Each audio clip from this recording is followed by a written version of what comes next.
Welcome to those in the room, staff, councillors, and welcome to those online who are joining us today. We will start with karakia, and we can all do that together. The words are on the screen there. Whakataka te hau ki te uru, whakataka te hau ki te tonga, kia mā kina ki uta, kia mā tara ki tai. He ia kia mena te atakura, he tio, he huka, he hauhu, te hei maureo. All right.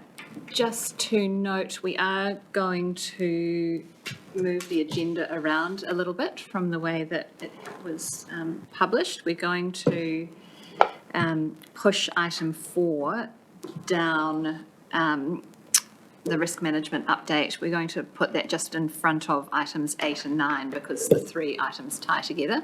So we'll do item 4, risk management update, just before moving into public excluded to attend to those other issues. Is everyone comfortable with that? Apologies. I have an apology from our chair of the Regional Council, Hene Wai. She's not able to attend today. Are there any other apologies? Thompson, is he in attendance? We haven't heard from him, so I'll keep an eye on that. Apology for lateness for Thompson, perhaps. Yeah. All right. There's some housekeeping, Rena. Yep. Okay. Just All right. take that one if you like. Thank you.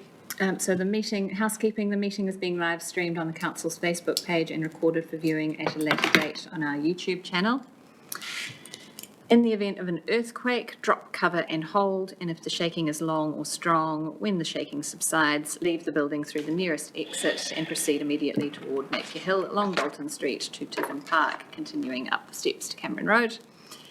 If there's an evacuation, when the emergency alarm sounds, immediately evacuate the building through the nearest exit and proceed to the assembly area on the grass at the corner of Dalton and Gautier Streets. Emergency exits are clearly signposted there, and toilets are located down the hall to the left of the chamber entrance. Thanks. Okay, thank you. Conflict of interest declarations. Anything to declare today? No. Good. Let's move to the minutes of the meeting held on the 15th of February. Did anybody have any comments or observations or corrections to those minutes? I'm happy to move them. I'll have someone second. Thank you. All those in favour? The minutes are accurate. Aye.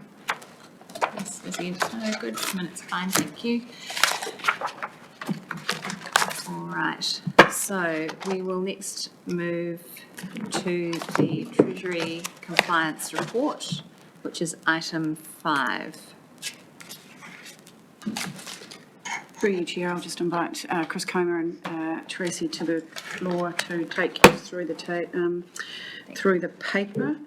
Just preliminary before they start, there is a couple of things I do want to call out in here, in particular in the overview, paragraph 3 and how that relates to paragraph 20. Just if the team can cover that off would be helpful. Thank you.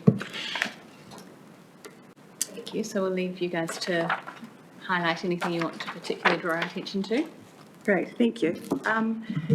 Yeah, well, basically we'll take the report as read. The items that we do want to point out, obviously, is around the credit rating application that we've currently got engaged Fitch agency to undertake for us. We're in the process of going through the final details of that, and we're expecting our credit rating to be issued sometime next week. The week of the 6th of March is the date that they've advised us. 6th of May. And in particular, sorry. If you can speak up or pull the microphone closer. Sorry, absolutely.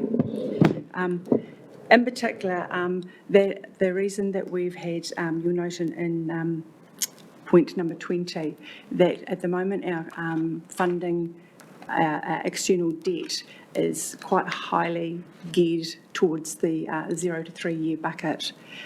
So we've got a lot of our debt sitting on short term. We've made a deliberate decision not to move it out of there because we are waiting for the Fitch credit rating to be issued. The bonuses of that is it does give us up to a 20 basis point discount. And when we consider that 25 million of the amount that's sitting in that 0 to 3 year bucket was related to cyclone-related costs that we actually took out short-term debt for. We've continued to roll this over on a short-term basis while we wait for the credit rating. The potential discount we will have on that 25 million when we roll it out to long-term with a credit rating will be up to $50,000 saving on interest a year. So it is a substantial saving, which is why we've continued to leave it in that pressure on that 0 to 3 bucket. Madam Chair, can you just confirm where the HBRIC loan is placed in these buckets? Is it 0 to 3 or 7 to 16? It's in the 0 to 3 because the actual maturity on it is June 25 at this stage. We could move that around. That's right, we could as well, yes.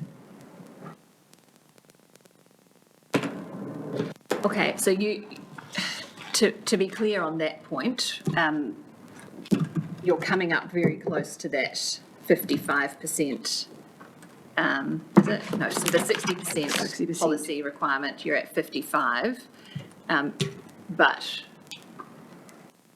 you're comfortable with that leeway at the moment, given the things that are in train with the credit rating and the other plans for the short-term debt. We've looked at the LGFA standard tender dates as well. So we are looking at giving us an extra time with that Fitch to be able to have that settled and bedded in by the end of May, and we'll look to move that 25 million out to long term on the 4th of June when the next LGFA settlement occurs. Okay. So that will significantly reduce that bucket. There are a number of things, through you, Chair, if you don't mind, that will impact this as well. So our insurance claims are likely,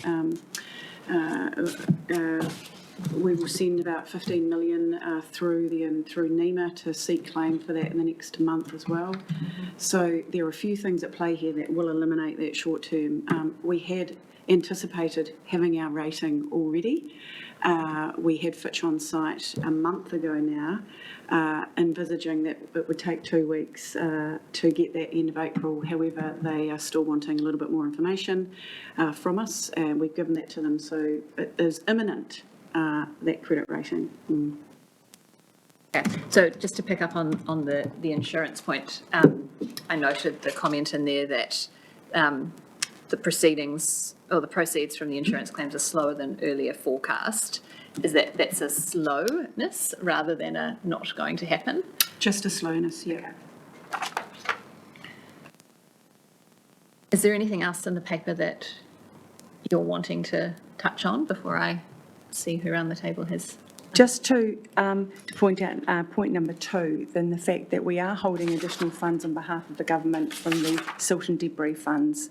Now that does affect a lot of the compliance ratios, etc. So we have chosen to actually exclude it from all ratios so that our liquidity is not affecting our liquidity, and it's also not affecting our counterparty risk policy. So we felt it was an all or nothing, either included in some of them or none of them. And as that money will be fully utilised by the end of June, we didn't see the point in distorting it for a couple of months. Okay, thank you. Questions? Just leading on from that question about compliance ratios, I looked at the table at 24 and I couldn't make sense of the actuals, so the right-hand column, the second and the third number, which are negative. So I was just trying to understand, that implies that we have more interest income than interest expense. At the moment we actually do, because we are receiving a proportion of the interest on the funds that we receive from the silt and debris. So we've been utilising that interest to offset the interest that we pay. Right, okay. So just supplementary, how does that then relate to our net, so at 31, so a net cost of funds. So there's a gross cost of funds for 4.15% and net cost of funds 3.99. That is net excluding. Excluding that, that's correct. Cool. Further supplementary, just trying to get a sense of the opportunity cost that we've been carrying in floating as opposed to fixed. What can you tell us about the rate curve that, because on the face of things, that's compared to sort of the average mortgage holder, that looks like a pretty good number, right? And one of the surprising things about our financial situation has been the extent to which we haven't been completely burdened so far by interest costs, even in a rising environment. So that says we've been conservatively geared and managing our interest rates well. But I'm just trying to get a sense of where that curve is. So once we fix, there's two opportunities: is the 0.2, assuming that from a rating, hopefully, but also playing the interest rate curve. So I'm interested in what we're expecting to get as a result of that potentially. And a further supplementary is I'm interested in how we're going to navigate, how as an organisation we navigate those decisions once we're in a position to alter our interest rate risk profile on our debt. Thank you. Sorry, that's a very long question. Got a big question too. Yes, I wonder, can we do it in two? So the first part of that was just understanding whether there's some additional beyond the 0.2, whether as we fix longer term, we're expecting some additional benefit in terms of from the yield curve. And the second is just from a risk management point of view, I had a broader question about, okay, so we're going into this environment now where we're going to have the tools and be in the situation to actively manage that risk curve. How are we going to do that, please? Yeah, do you want me to start with that? Yeah, so cracker question for a start. And I think that in the last 12 months we've been lucky in a sense because of the interest that we're getting on the government funds, which is HBRC's to have. So slightly those net debt interest is distorted slightly for the last 12 months. So going forward, we are likely going to see that net go up. So we use the services of PricewaterhouseCoopers to help us manage our debt profile. Should we have a number of swaps in place and interest rate swaps so we can negate some of the changes and balances. We will also look to pre-fund some lending if and when rates change slightly, and also aligning to also what swaps we might have in or out of the market. So there's a number of things that we're using to balance, but I think overall we will see that number go up purely because we're not going to have the interest income to offset. I think at a high level that's how we're managing it. I don't know if there's any more detail that you want to go into without going in the how-to. Is that enough to suffice? We are using Pricewaterhouse to help us with that interest rate management, yeah. Okay, so I think that's probably the second half of the answer is we're actively managing, we're taking external 100%. advice about understanding Treasury because we don't have full-time dealers, essentially, right? 100%. So we're getting that advice. The other thing is, can you give us a sense of what margin might be at play from changing away from this floating, or is it too hard to say at the moment? I don't think we can easily quantify it at this stage. Right, thank you.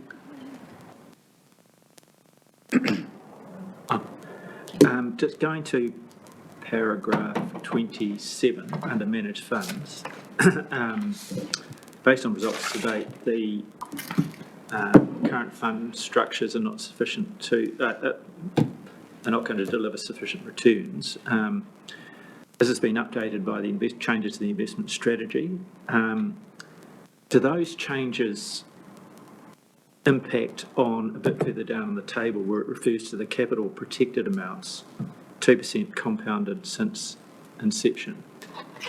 So I'm wondering, that capital protected amount, is that Is that literal, or is that under the change of the investment strategy, is it freed up to be more aggressive in our investment strategy for those funds?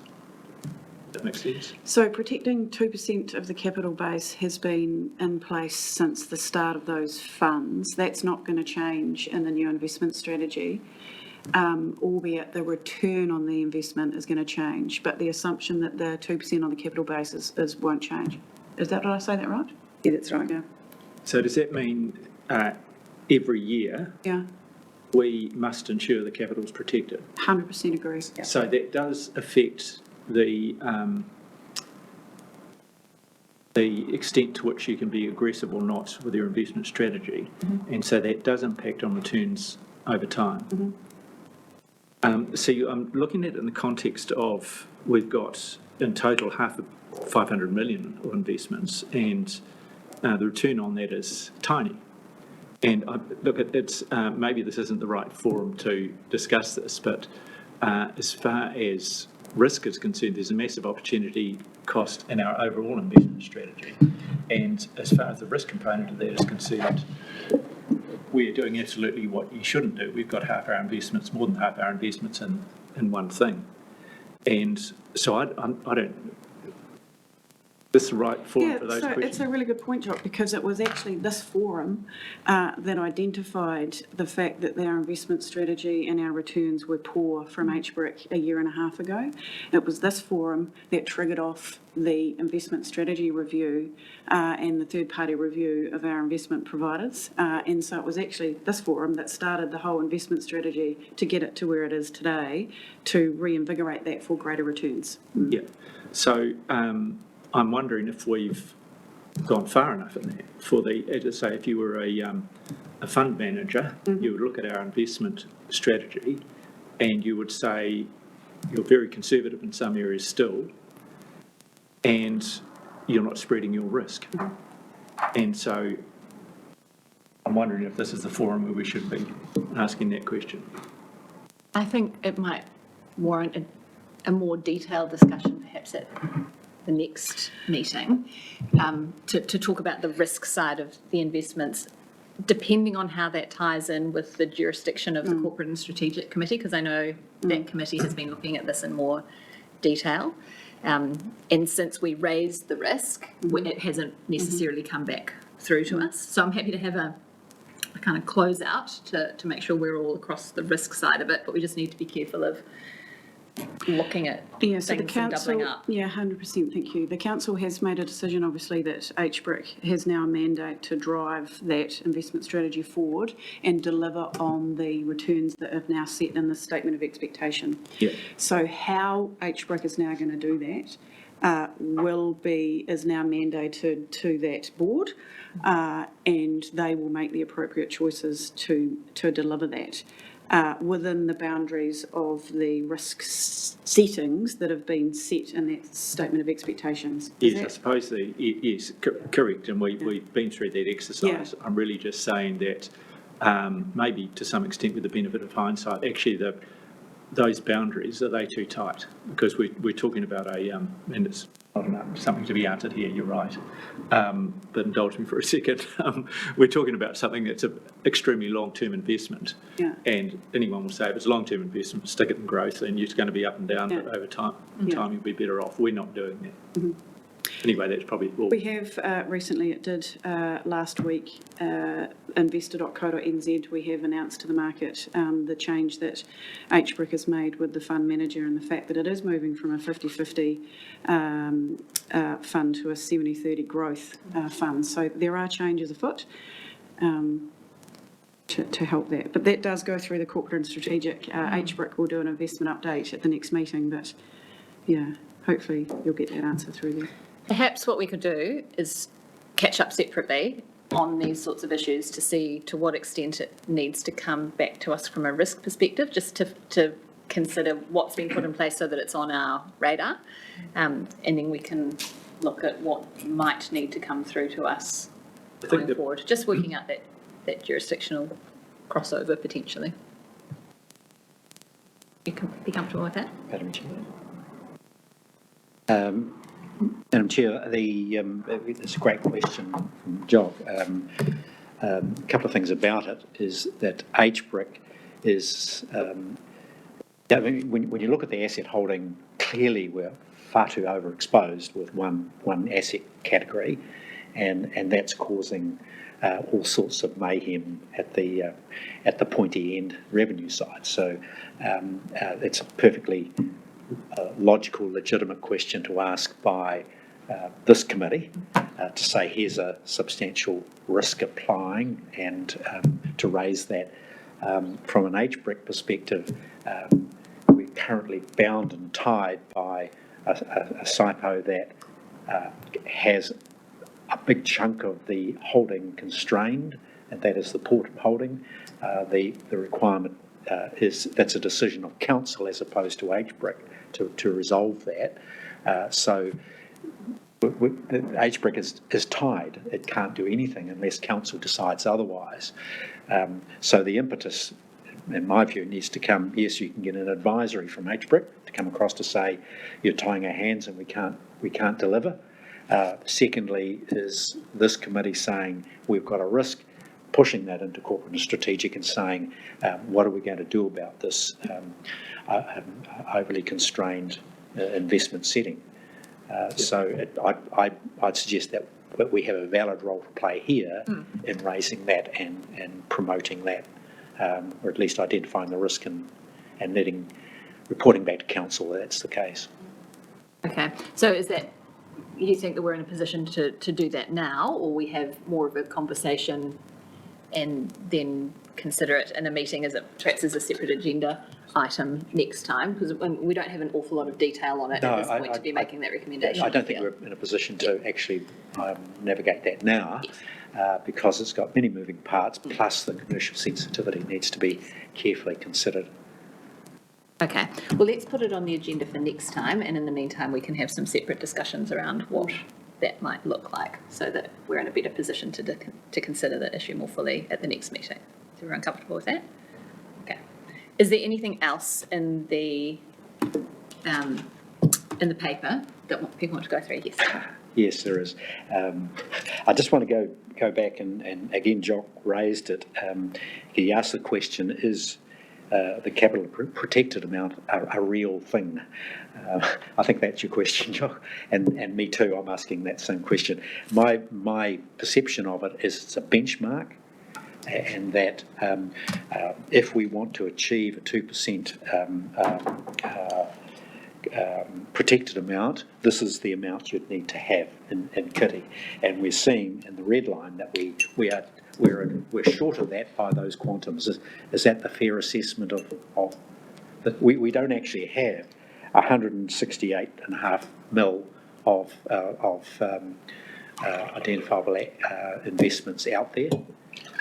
We've got 167. Is that correct? Read. Yep. Yes. So the capital protected amount is a benchmark, and the real amount is that, and we're measuring ourselves against that. 100% agree. So we are essentially, what this is saying is we are behind in our holding the protected amount.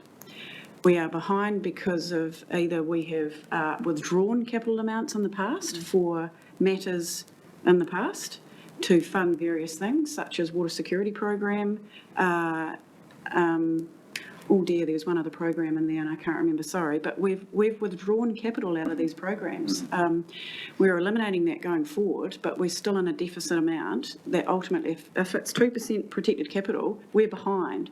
So actually, HBRIC need to deliver 12.5 plus that amount, actually, to get us back to where we need them to be. And there's this high level of risk that we could continue to fall behind that. Yeah, correct. Yeah. The way that I think of it is you had this capital amount originally, and to adjust for inflation in real dollar terms, the amount that was originally invested now equates to this amount, 2% increase year on year. And as soon as you start dipping into that to either draw regularly to fund operational costs or for particular purposes, you're losing the ability to make up those gains by leaving the funds fully invested. So it's, you're right, benchmark is a good way of looking at it. Okay, any other queries on? Yeah, Chair, thank you. Just following on from that, I did raise a question recently, and I think Susie answered, and this is in relation to the capital protection amount and whether we should be reviewing the rate at which we protect capital, and 2% was probably a sensible figure when the scheme was set. But we've been through a period of protracted, and still are in a period of protracted inflation. So we know that that figure has turned out to be wrong. And so the question I've asked is, should we be adjusting that? And I think that goes to the point of, well, what's the tool for? Does it really matter? It doesn't.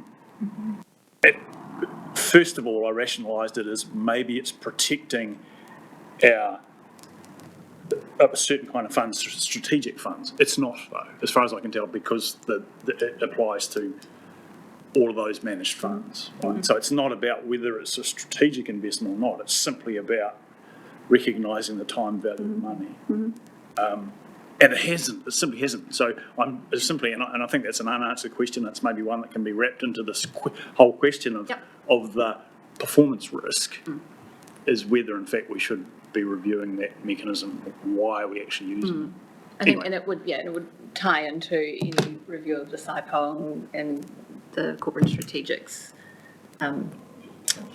So the reason why I Role raise it going now forward. is because Susie's probably had a bit of time to think about that one, but also it's relevant to the conversation we just had about what this thing is. Okay. I don't need an answer right now. I'm just saying it's still an just open question. Yeah, I do just want to be clear though, as a committee, we need to be clear on what is the risk we're trying to raise, because the council have signed off the investment strategy. They have signed off and agreed the SIPO that's now going to be in place. So I'm hesitant, and including, given them the mandate to go to get to external independents to manage this in the way that we need it to. So just be really clear, what is our role here in terms of what are we asking? What are we now outside of the mandate that we've already set? Yeah.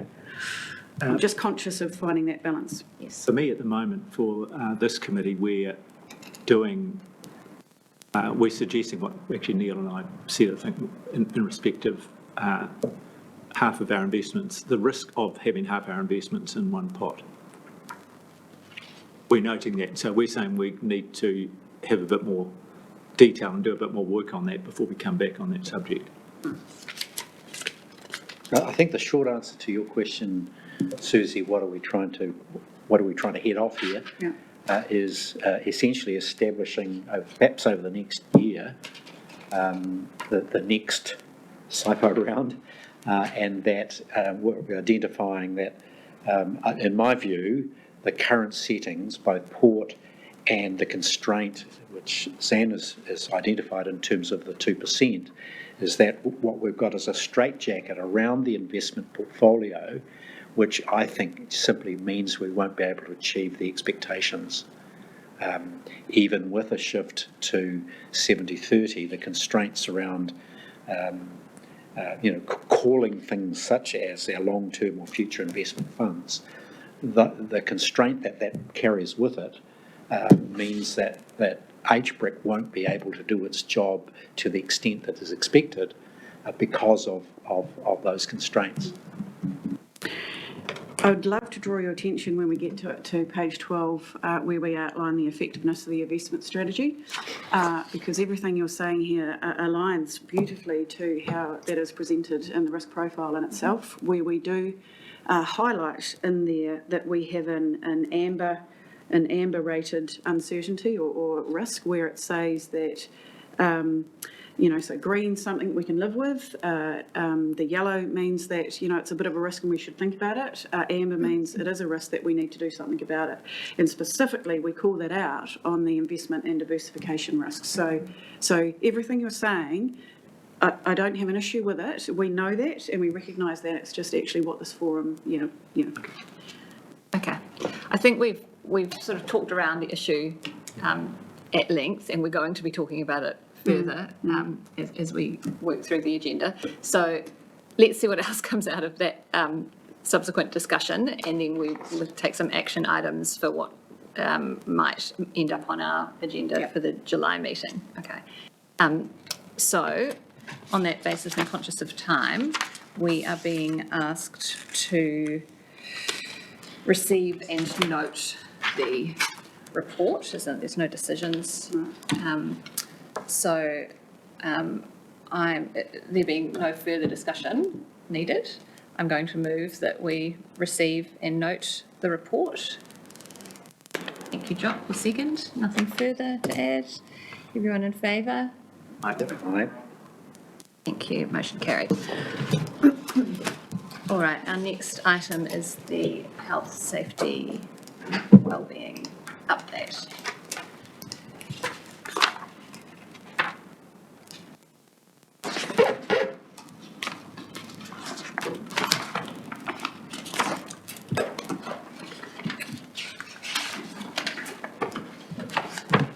Good morning. Good morning. Welcome.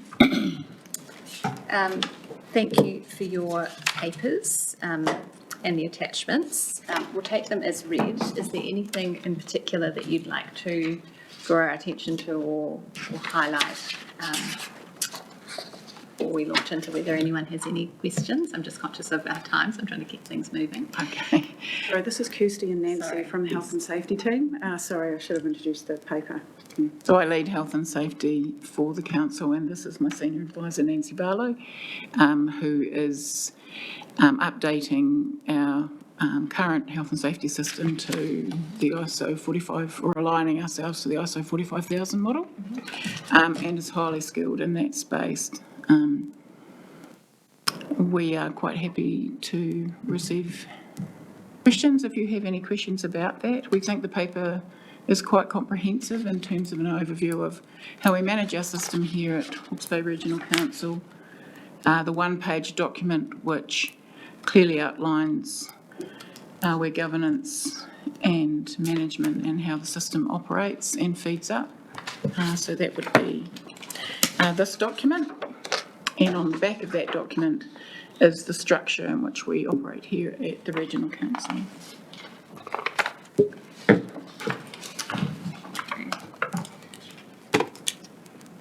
Bring everything up so we've got it in front of us.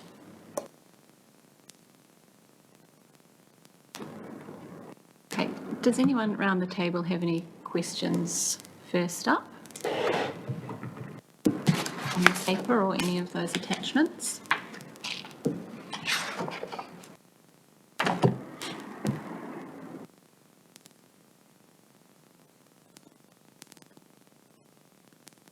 No? Yes, thank you, Chair. Look,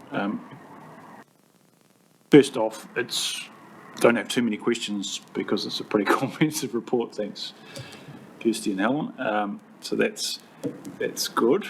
But I'm looking at the what are we calling it? Anyway, the risk matrix, for want of a better word. This one here, with all the pretty colours. Yes. Green, yellow, orange, and I was trying to understand, and we're at family and social wellbeing 10.3, and looking at the what we will do differently. And I was really struggling to understand how those two initiatives would actually address the issues. So I wonder, and I'm just really conscious that our reporting evidence is that we're probably pretty good and feel pretty good about our ability to protect our staff physically. That kind of emotional wellness thing is the hardest bit of the lot, right? And it's the bit that we rate ourselves poorer on, but it's a bit that manages when it comes to retention and staff effectiveness and all the good stuff. And it just struck me that at that really tricky end of things, our response really didn't seem to actually address the problem.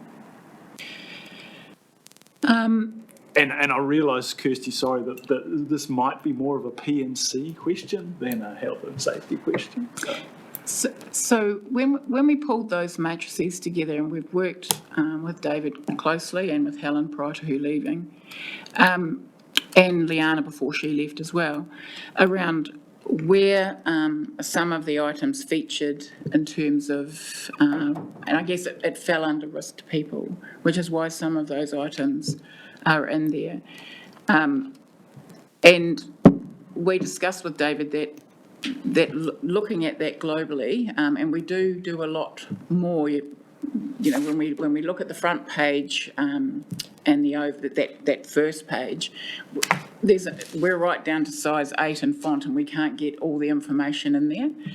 But we do a lot in wellbeing and their whānau. So the cyclone, I guess, probably changed our culture towards the extension of what we do for our staff out to whānau. So a lot of our counselling services through EAP and our psychologists have involved whānau.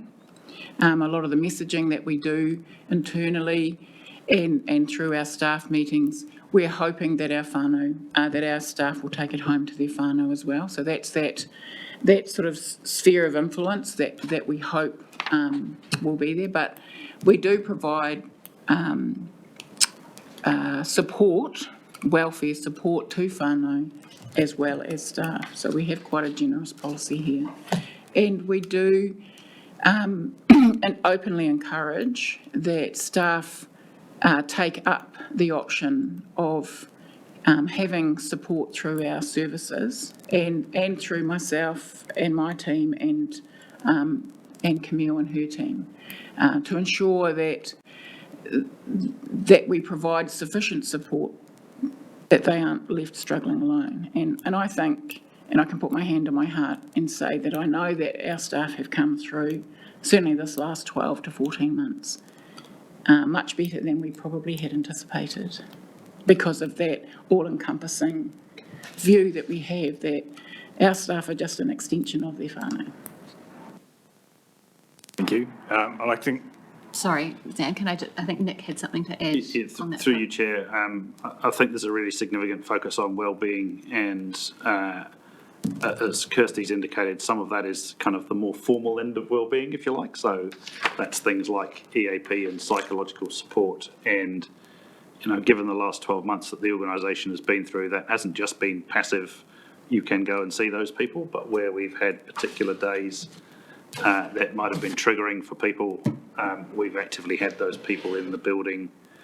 And that ranges all the way through to the kind of packages that we offer around things like life insurance and so on, right through to staff initiatives. So we have a staff wellbeing committee who, at a really fundamental grassroots level in the organisation, look to promote really cost-effective but simple measures that look after staff and the way they work together.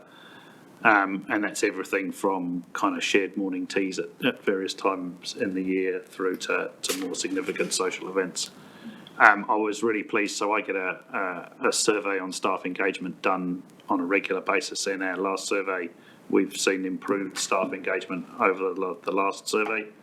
And we also get stats regularly from EAP on, obviously anonymised, but on the type of issues that people are taking up. And by far, the larger number of issues that people are taking up with EAP and the like are non-work related issues. They're to do with people's outside of work life. So we keep monitoring through those processes. Okay. Just to pick up on that point then, I had a query around the page, the section 10 deep dive into the health and safety and wellbeing, the monitoring, and I queried whether engagement surveys were still happening. Yep. So I think that's a wonderful way of being able to monitor, and I think it's just indicative that this framework is still evolving. But when I looked at the monitoring, I thought, well, where's the engagement surveys? Turnover would be another thing that you'll no doubt monitoring that I think could go on to that. And exit interview data. I'm not sure if you're doing exit interview data, but yeah. So, I mean, it's all happening, but we just don't see, in terms of this and us looking at this list of monitoring activities. We could put a summary of those key data in there. Yeah. That's good to hear. Anyone else have any queries on, oh, sorry, Zan, you had another point. No, I'll hold off. I might come back. Does anyone else around the table have any questions for the team on? Kirsty, I'm just interested in your overall view in respect of health and safety generally. Are we at a stage, do you think, where staff are thinking, oh yeah, I'm happy with this is all good and I'm pretty sure I know what my responsibilities are, or are they thinking there's a whole compliant blah that I could do without, or where do we sit on that spectrum? I think that health and safety in general is always going to be an evolving piece of work. We can always do better. We can always mature systems.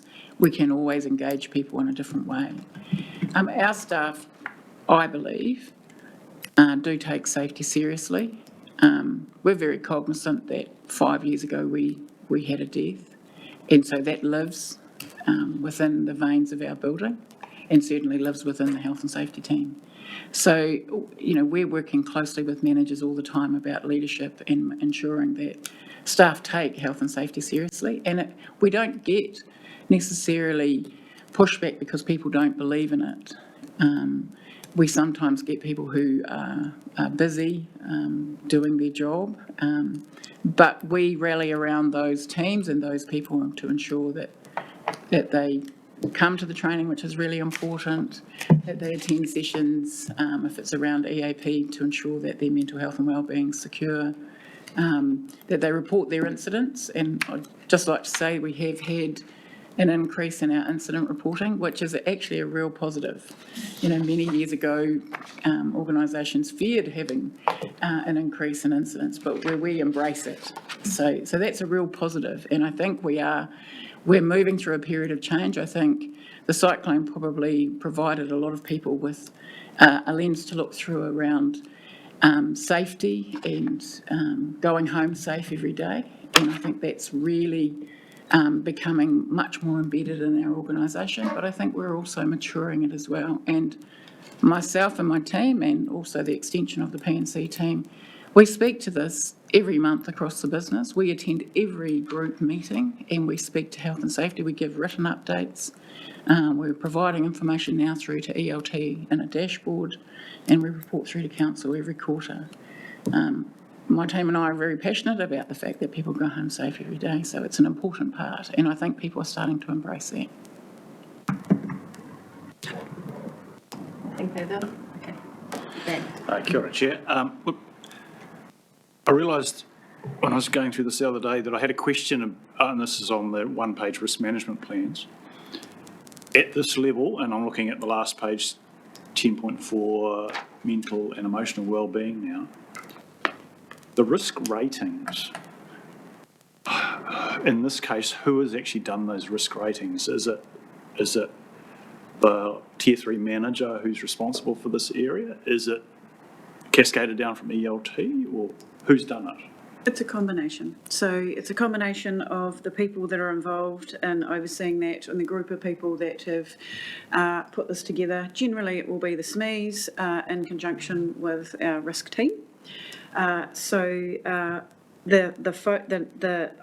the focus colour that's in that focus box is a bit of a calculation, I guess, of 1 + 1 + 1 + 2 = 2 type thing. So that's how the model works. Okay, thank you. So leading on from that, it's very helpful, as was, Susie, your characterisation of the different colours. And you've given us a very clear direction that when we see orange, that is something that we cannot live with, right? Something needs to change. So it is this hardest bit of the mental and emotional wellbeing where we're being told as governors there's a problem with bullying and harassment and workload. I'm not clear whether bullying and harassment is internal, external, a mixture of both. It's a tough environment. Not everyone agrees with what we do, and I know the counter staff have a difficult time. So that rating could simply be an expression of what our staff have to deal with from, at times, a challenged public.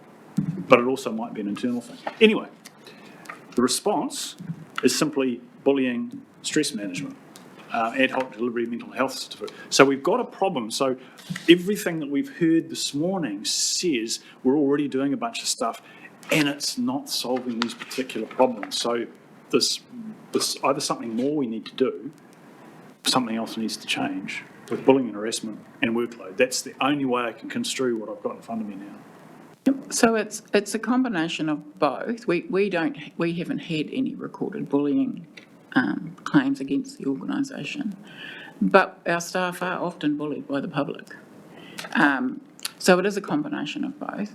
And at times people may feel that they are under pressure. I mean, we have had an extraordinary year that most people probably can't recollect the finer detail on. So when we did that, which we've done in the last year, we did do it on the basis that there would be more work to come in that space as we move through. We've just had the 2 reviews dropped, and so that creates anxiety and a level of apprehension because of how the staff may engage with the public. And so for us, we're in constant contact with David. He meets with us regularly. I have a scheduled meeting with my team. We have met with the Māori Partnerships team, and we have some work to do with the P&C team as well. So it isn't a document that sits without any further viewing. It is a document that we evolve, and as we evolve and find more ways in which to prevent some of the risks that are posed by the public and the internal pressures that we face here at the council at the moment, we'll be continuing to update that document. So it is a live document. Sorry, is that telling me that this is really, in the case of bullying, harassment and workload, this is really a monitoring tool to have it as orange, and that staff, and really this is a question ultimately for Nick, I think, that he's comfortable that that's recognised and the system is working to address to the extent that we feel we're capable of as an organisation. Yes, and I think the answer to that is yes. The challenge around workload will always be one that managers have to manage, and do so in conjunction with staff and be realistic about what we can and can't deliver. I was unsurprised that it's been orange given the last 12 months that the organisation has been through, and people have been working out of roles and some particularly long hours. We will also see, I think, as we go through building the flood protection work, a good deal of pressure on those teams, particularly coming from the funders in central government, to build that stuff as quick as possible, and we have to balance that with making sure that we don't burn staff out at the same time. The kind of critical metrics for me in terms of keeping an eye on that is not just what we talked about before in terms of engagement surveys, exit interviews and the like, but I also free up an afternoon a month for people just to come and talk to me outside of my office, and it's an opportunity not to talk about I don't like my colleague, but it's an opportunity for people to talk about pressure, workload, that kind of thing, and just raise those issues directly with me. So try and have as many different ways of getting that feedback as we possibly can. And ultimately, there's a mixture of management plus personal responsibility that comes with managing workloads. And those are always tricky, I think, in any organisation. But certainly don't ignore the fact that it's orange. Thank you. Thanks. Does anyone else have any queries on the deep dives or the paper itself? Thompson.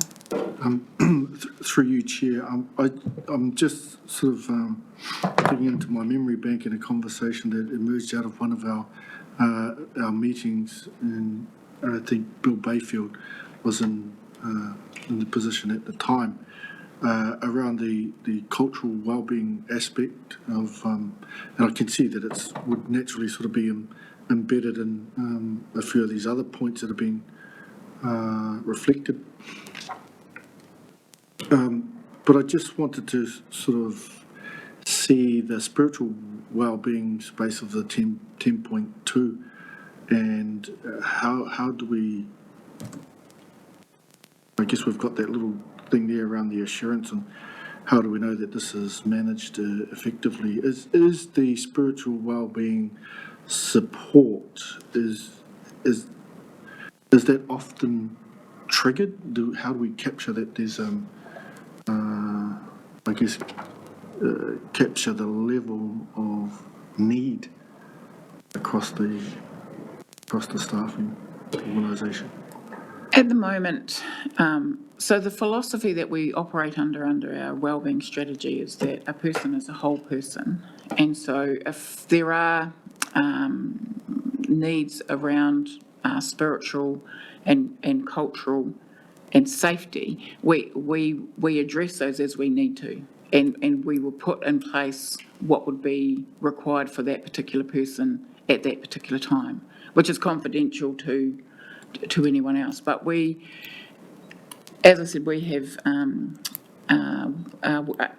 are working with the Māori Partnerships team to ensure that we do look at the wairua and the spiritual connection that people have with their workplace, and also acknowledging, though, that we have a lot of other people who are from overseas, and making sure that their needs are met as well. So those conversations happen not formally, but informally with my team as we move around, ensuring that when people are onboarded, that those issues are addressed, and that we are speaking to them about any needs that they have, that they can come to us in a confidential manner. And ensuring that if there was a need, that we can address that appropriately with the appropriate service. So we would seek that.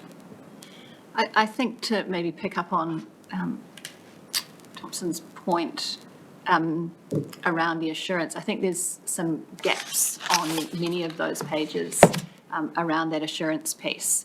And I think that's the tricky thing. You've got the controls and you've got some monitoring that's happening, but from this committee's perspective, trying to pick up on how we are going to get across that to see the assurance, I think, is the bit that's missing and still needs some work to be done. I know that you've got the Te Tapawha model for health and spiritual wellbeing and so forth, but I have a question around how we get oversight over all of those sorts of things that are going on, and whether it's data that needs to be coming up or whether it's audits, I'm not sure. In terms of the audit that you've sent through, was that the desktop audit? Review. Desktop review. I still don't feel from a governance perspective that we're getting the oversight that we need to satisfy as governors that the governors are doing due diligence to make sure that the primary duties of health and safety are being complied with. And I want to get a better understanding of how we get that oversight. I think there's probably some gaps in terms of the ISO standard. I think there's a statement in the paper, not meeting the requirements of the standard does not mean an organisation is not meeting the intent of the relevant legislation, like the Health and Safety at Work Act. And I understand that there will be some gaps in that ISO standard, but from our perspective, the question is, well, what does give us that assurance that the organisation is meeting those legislative requirements? What can you see there as filling in that gap for us?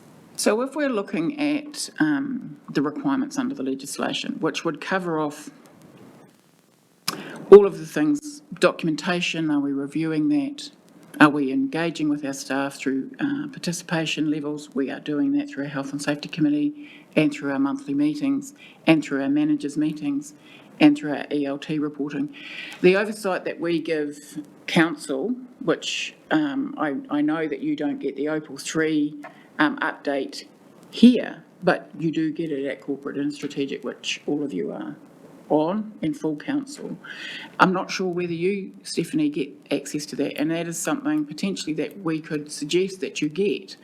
So I report all that sort of operational incidents, training, wellbeing information, and anything else that I think is relevant for council to know from a due diligence perspective. So if we give you access to that, and perhaps you look at that level of reporting. Are we doing training? Yes, we are. Do we have records in a database for that? Yes, we do. Do we report all our incidents? Yes, we do. Are we doing all our corrective actions and looking for corrective actions along with managers and staff? Yes, we do. Are we encouraging staff to report incidents? Yes, we do. Are we doing all our evacuations and our building maintenance so that our staff are safe? Yes, we do. So in terms of complying to or sitting alongside legislation, we are doing all the things that the health and safety legislation would require us to do. Moving to the ISO 45000 standard does provide gaps, but we're moving from an old standard to a new standard. And so Nancy has sole responsibility for that, and that's a very big, ambitious and big piece of work, but I'm not sure, Nancy, if you have anything to add to that. No? So we're working away, that's, as I say, that's her primary role and function in my team, and so that's her single line of focus, and so we are hoping to move that as fast as we can with the resource that we've got. Yeah. So we'll look to giving you the Opal 3 access, and then you can see what the rest of council actually get to see from a governance point of view. I think what might assist, Chair, is as well as the Opal 3 reporting, I think it's important that we state we are compliant with legislation in here, because that's what you need to know as a minimum. And actually, my kind of layman's terms, I see the compliance with the legislation as the minimum standard we have to get to. And the ISO work is us taking it from the basics to the more advanced. So I think it would be really useful for you in your assurance role to know as a minimum that we're meeting those legislative standards, and then what are we doing to go above and beyond those legislative standards. Yes, and I think the paper calls out that some of those obligations aren't necessarily known, or they might be known by someone, but it's not easy to put your finger on, like the civil aviation rules, for example. And I would hope that ties into the broader piece around an obligations register that picks up all of the various legal obligations, whether it's civil aviation or whatever it is that's health and safety as well. So yeah, I think we still have some gaps that need to be addressed clearly on the assurance piece. I think it would be useful to see these summaries, the 10.10 to 10.4 summaries again in 6 months to pick up, so that we've got in a formal framework and ability as governors to be able to do that due diligence piece. It's great if everybody has access to be able to dip into things on their own, but I think we need some formal processes around that assurance side. And I think as we've worked through these worksheets, I think this actually gives it to us. Thank you, David, for helping pull it all together. And I know we'll go through some of these in more detail shortly, but I think if we could put on the agenda to work through these in 6 months to see the changes in colours that might happen, and pick up on any of those themes, because I think that due diligence piece is really important for all councillors to ensure that that the due diligence of the health and safety framework is taking place, to be comfortable that the legal requirements are being complied with. So I'd like to ask that to happen for the next agenda. Does anyone else have anything to add to that? Yeah. Chair, sort of getting up out of the weeds, what we've got here is a situation where we had an externally audited, certified workplace health and safety program from 2001 to 2019. We currently don't have a program which is fully externally audited. There may be some parts of that that are, and I probably have no doubt that there are parts that are being audited, but we don't have a system. We're being told that it's complicated. Getting to ISO 45001 is complicated. But we don't actually have a timetable. So actually, from a risk and audit point of view, we have a program that had 19 years of external assurance and now has had 4 to 5 years of no external assurance of the overall program, and we don't have a time frame for when we're going to get to that external assurance. So I think we ought to be asking, what is that time frame? What is acceptable from a risk management point of view now and in the interim? And I just get the sense that it might be a 2 to 3 year at least journey to get to ISO, but we're missing a piece of information as governors about expectations for, a time frame for that journey and actually risk mitigation in the meantime. So I'll answer that.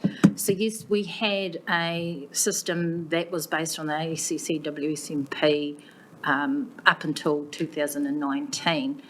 Now, I wasn't here at the time, but I understand that there was an audit conducted by an external party, Crowe Horvath, that took parts of that and parts of ISO and parts of good governance, and that there was an outcome around that, and those things that were raised had actually been ticked off, they completed. So that, as a part of an audit program, although ACC WSMP had ceased and no longer was our system looked at under that regime, the organisation definitely then moved on and had an external party come in and look at what was happening at that point.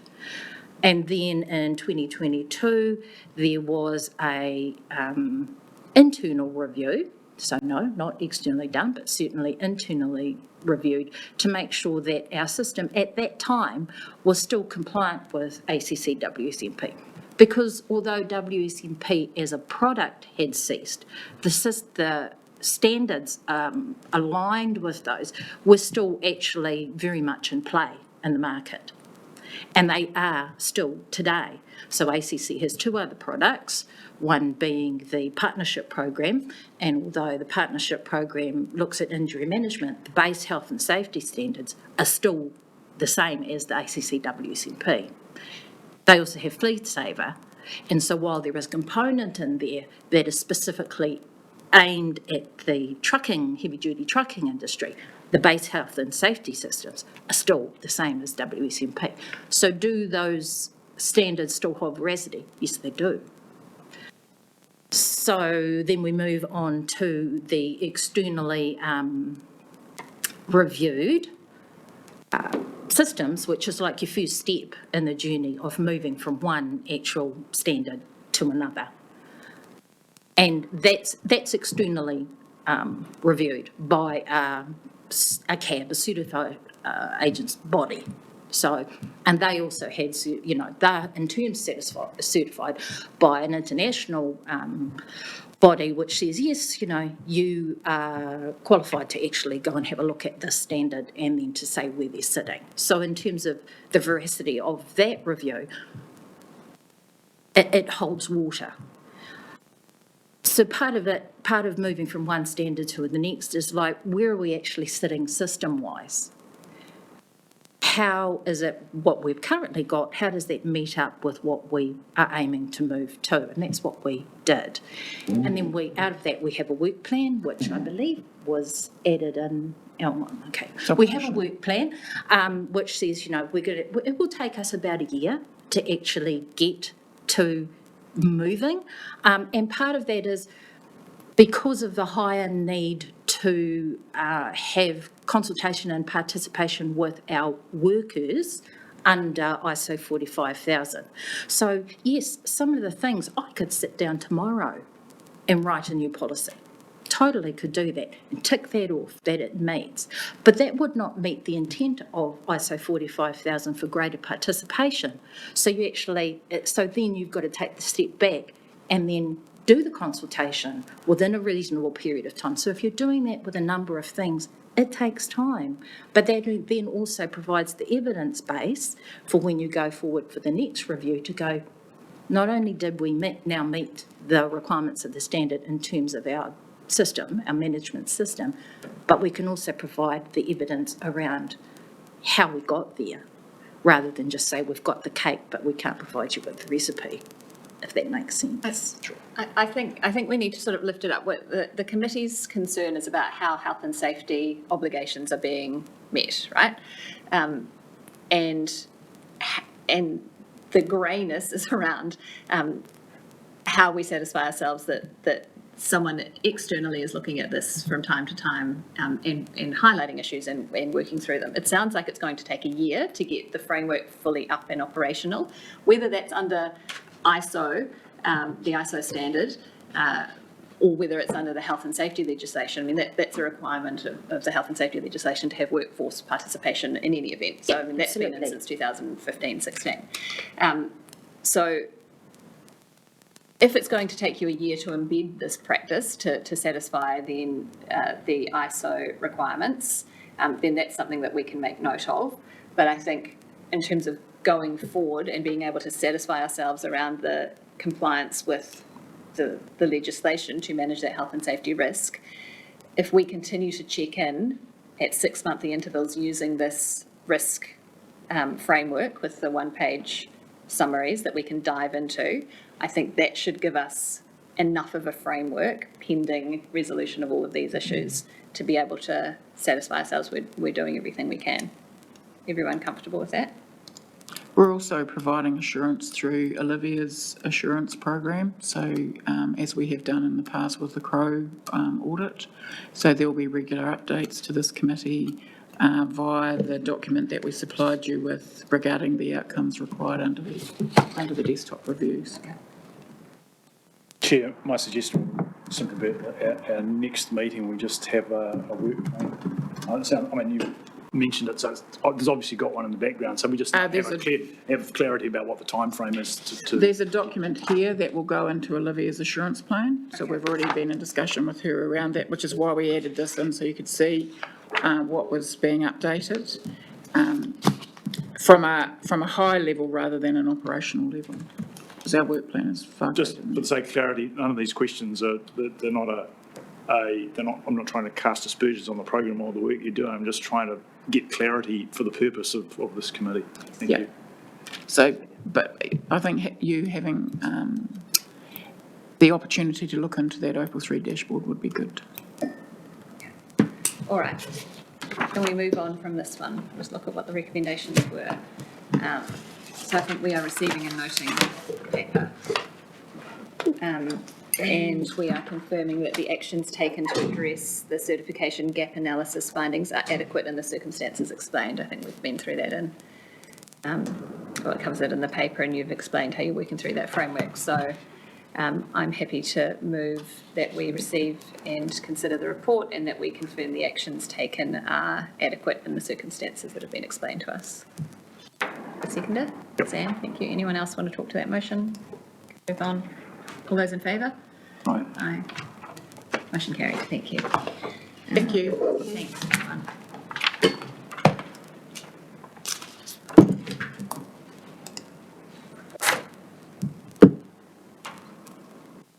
You need to right? We could have a short break, or we could do the assurance update and then have a break. Yeah, let's do the assurance update.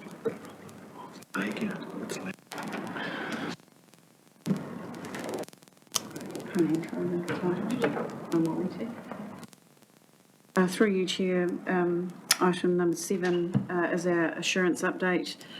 This should be relatively straightforward, something that you see every meeting. The purpose of this is to provide you with an update of any outstanding recommendations that have come through Crow or any other review, just to provide an update of where they're at in terms of their progress, but also attachment 3 Item 7 is just to confirm what are our proposed reviews in the coming year, and also into some of those out years, and what that looks like. But I'll hand it over to Olivia just to give an update.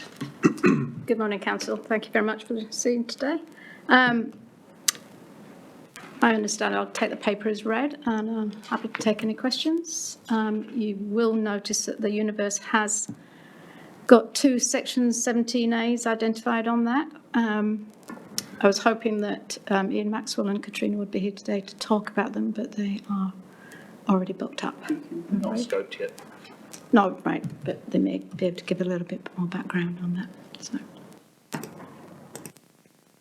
Thank you. I'll go around the table to see people's questions or comments. Thompson? No. Zan? Yep, I've got some questions, please.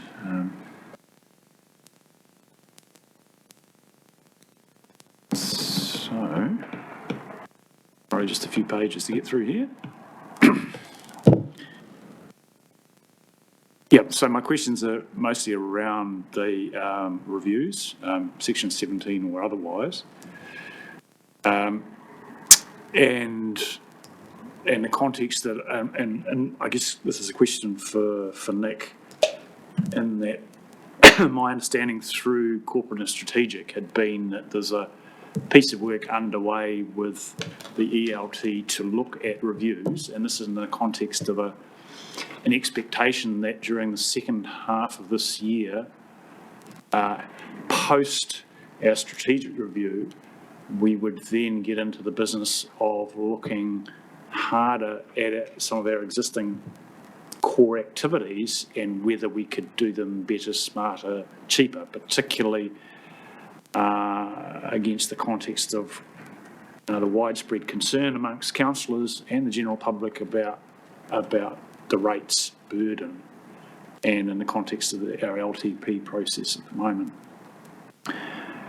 So I'm just trying to understand just how firm the thinking is around the number of reviews, which would be in next financial year, and also the relevance of the budget, which we see in, of course, para 7 is $64,000. So just perhaps, Nick, if you could give us an update of where the thinking's at there. Yep. And the adequacy of the budget. Thank you. So I think you're right, Councillor, that the discussion is still to come with Council on exactly what all of those will look like. The initial early thinking from ELT has been around a set of 17A reviews and some benchmarking of essentially levels of revenue, staffing, etc., between this council and probably 5 similar councils. But I do want a more detailed conversation with council as part of that strategic work as to what exactly that looks like. So the 2 17As in here are, I guess, provisional at this point, subject to that happening in a bit more detail. Thank you.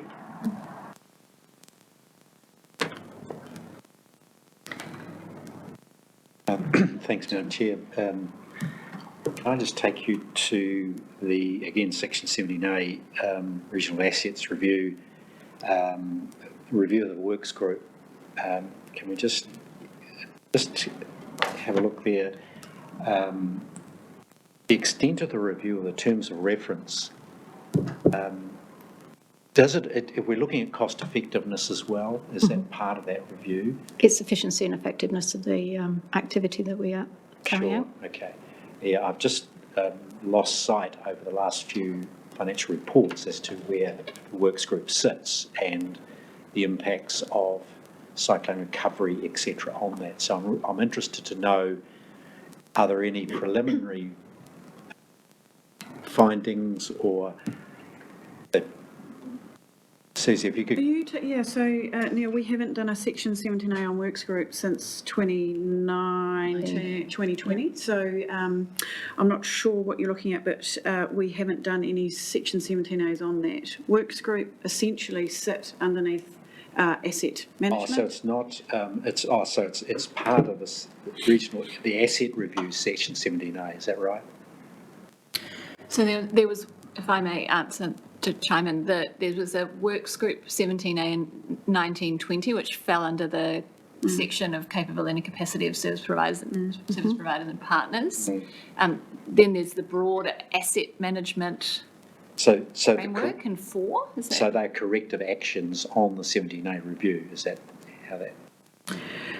Sorry, Neil, I'm not sure if you're interpreting this, and I'm just going to reinterpret this for you all. So the universe is just an outline across the last sort of 5 to 8 years of what audits have been done. Yep. We in 2019, 2020, Works Group had a separate section 17A, as did Asset Management Framework have a separate review looking at that. Those actions have been remediated to date. There is no outstanding actions on them at all. Sure, I am looking, I'm on page 2 of the attachment. So review of the works group, action, due date July 2024. You with me? Attachment 1 or attachment 2? Okay, let me see. It's in the main body of the agenda. It's on the corrective actions dashboard. What's So, that? yep, So it's on the dashboard? it is, yeah, Okay. So am I in the right place? you are. So, So we've had a section 17A on the works group 2020. And we've got a whole bunch of corrective actions taking place, is that right? that's around the asset management framework review, rather than the works, section 17 works group Well, review. with that section on page 2 of the attachment, it's got review of the works group. I assume that was part of the 17A review, and it's just, if you like, its master heading is the regional assets review, which includes works group. Is that right? Yes, I'm yes. getting it totally confused. So what I'm asking is, we've got a due date for completion, and it's saying it's on track. Can you provide confidence or a measure of confidence around the cost effectiveness of the works group by July 2024? No, I can't do Is that what, am I asking the wrong question? Yeah, It's the SEAM project that you're talking about, isn't it? SEAM project. The SEAM project that's underway. This project is providing a more effective way of doing things rather than paperwork, going to be electronically produced. And what they've decided to do is include the works group in that as well, so which would be beneficial to the works group to get things done quicker. So it's not part of, I think what's happened is that they've just chosen to include works group because it's a good way of doing it. It's a good fit. It wasn't on the works group section 17A, So but they've just encompassed it Okay, to through. help me out then, we've had section 17A for the works group, Yep, that's been done and dusted. and it's done and dusted, and all the actions have been put in place, They have, yes. right? And this is simply a part of that process was the SEAM project, which is still in train. Is that The SEAM project was part of the regional assets framework, not part of the works, section 17A done for the works group. all right then? Okay, I'm with you now. Yes. But I am asking another question because I haven't had a line of sight on works group for some time. How is it looking from a cost effectiveness point of view, particularly in relation to cyclone recovery and its role diverted from core business, if you like, onto this? How's that look? Through you, Chair, I don't think. But we can't answer that yet. Question. I think we'd have to take that to. I think it might be one for corporate and strategic to look at the effectiveness of the work group, maybe. I think that comes into maybe that wider discussion with council about what it is we're going to look at in terms of the strategic reset. Because there'll be decisions to make about what we can spend money on and can't spend money on.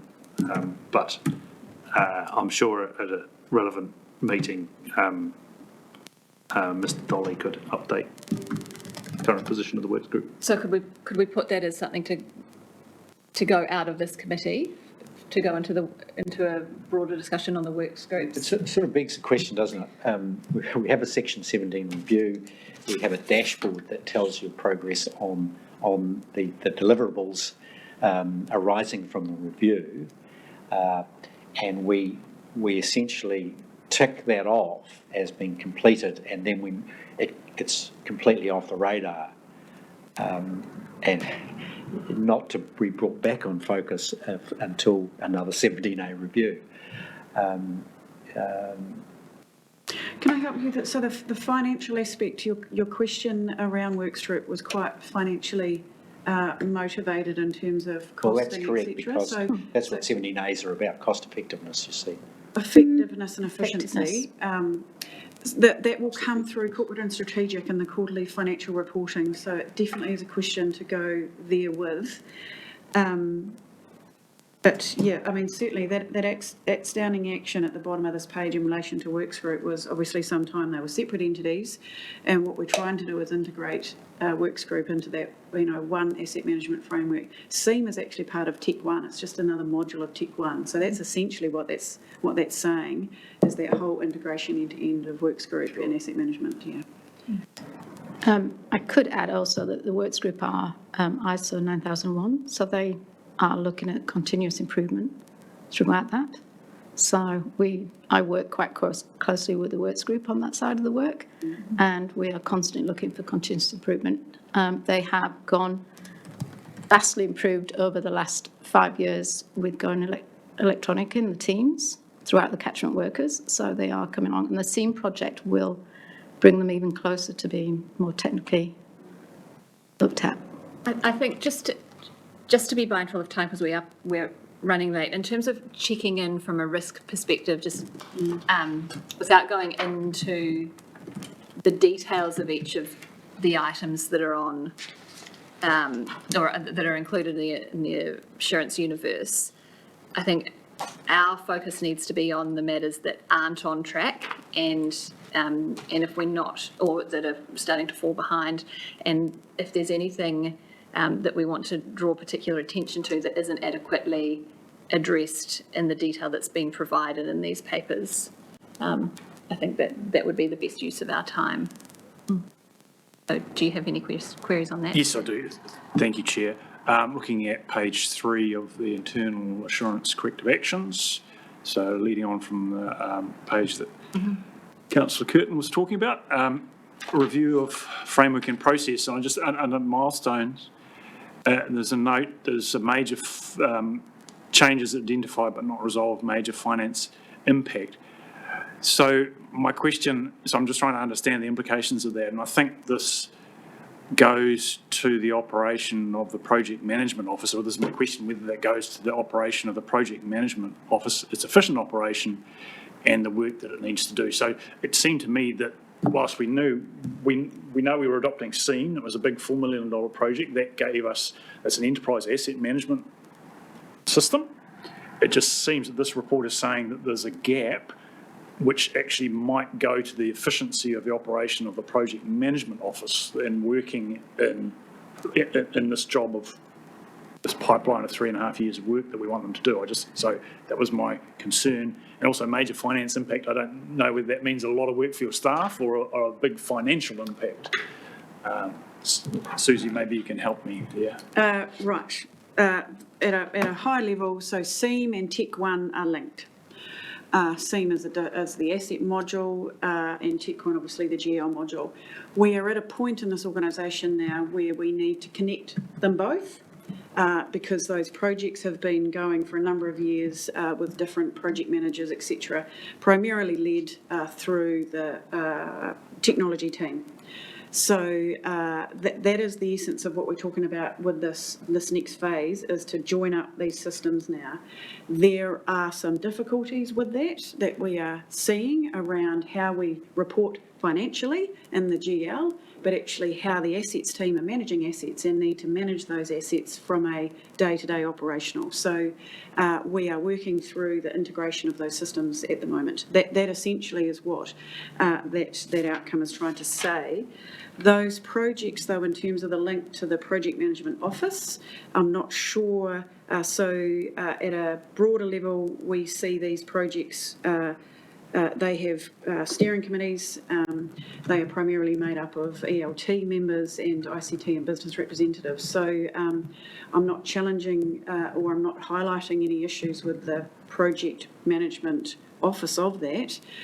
These are meaty programs, and we are constantly challenged with ensuring that we are progressing with those at pace, to meet deadlines. But it is tricky, and there are some quite tricky navigations at the moment with the integration of the systems. That's all I can highlight. Yeah. We will get through that. Right, thank you. Yeah, I'm sure you will. And we are using some good intelligence and external help as well as internal. So we will get through that. We might need to make some tweaks to processes on either side, but we will get through that.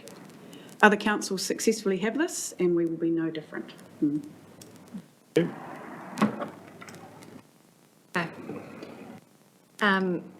Does anyone else have any questions on any aspect of the Assurance Universe Olivia's paper? No? I think there was a typo under risk management, business performance strategic management risk, the red behind. I think it should say explicitly identify risk in the planning process. That's the action. Which page are you on there? Page 3 of the corrective action status update. Okay. This next door to the big red box, it says behind. Explicitly identify risk as, is it? Yeah, I think it makes more sense if it was in. In, okay. Saying that that's what we're going to do, that our planning process will take care of this. Okay. I hope that's what it means. Otherwise, we've got we've got a problem that we haven't discussed or resolved. Maybe through. Through? I can't read it properly, it's very fuzzy. Explicitly identified. Sorry, what's the problem? What does that mean? We're going to pick up and use the new risk framework in the strategic reset planning process. So It's not what it says at the moment, but if you changed as to in that table, it would make sense. Okay, cool. Yeah. Easy. All right. Olivia, I had a query on the final page of it around all the 17A reviews, and just in terms of anything else needing to be in there. And I wondered, is there some scope? Let me just find my notes.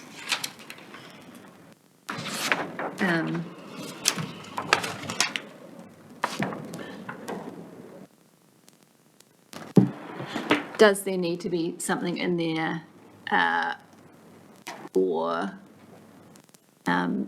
any of the environmental uncertainties, the asset management, the integrated catchment management? Is there anything that should be bumping up in terms of the area of urgency? I think it's an ongoing conversation for me with council more widely as they go through their strategic reset. The areas that we've had a lot of feedback around initially are some of the integrated catchment management work, and particularly kind of rural engagement. We will need to do something for passenger transport as we're going out for a new contract for passenger transport. There will be a mixture of what the bits we need to do in matching some budget to it as well. So I think ultimately I get the responsibility for commissioning the 17A reviews, but I'll be having that discussion with council so that we kind of line of sight together on what they're going to look like. Okay. So I think take this as preliminary given that we've got that strategic conversation coming in the second half of this year. Great, thank you. Thank you.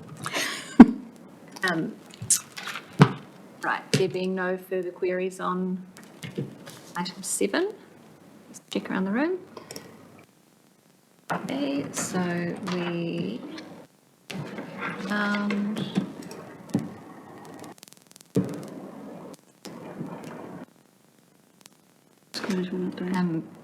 so we are receiving and noting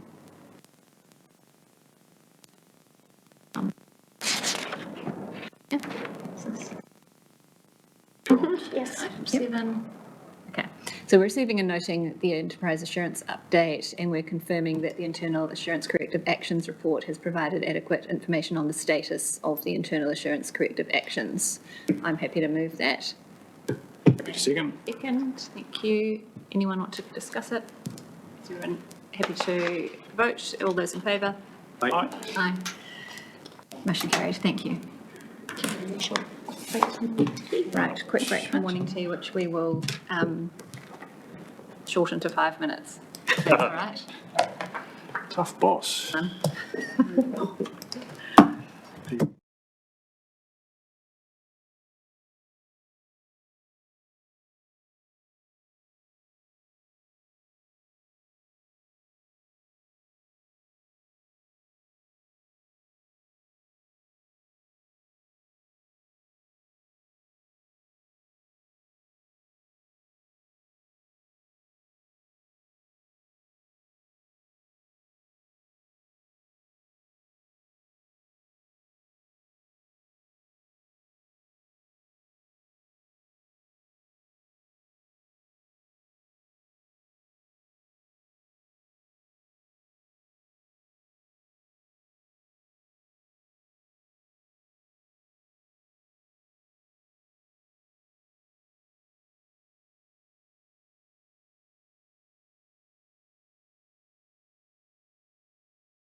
Great, thank you.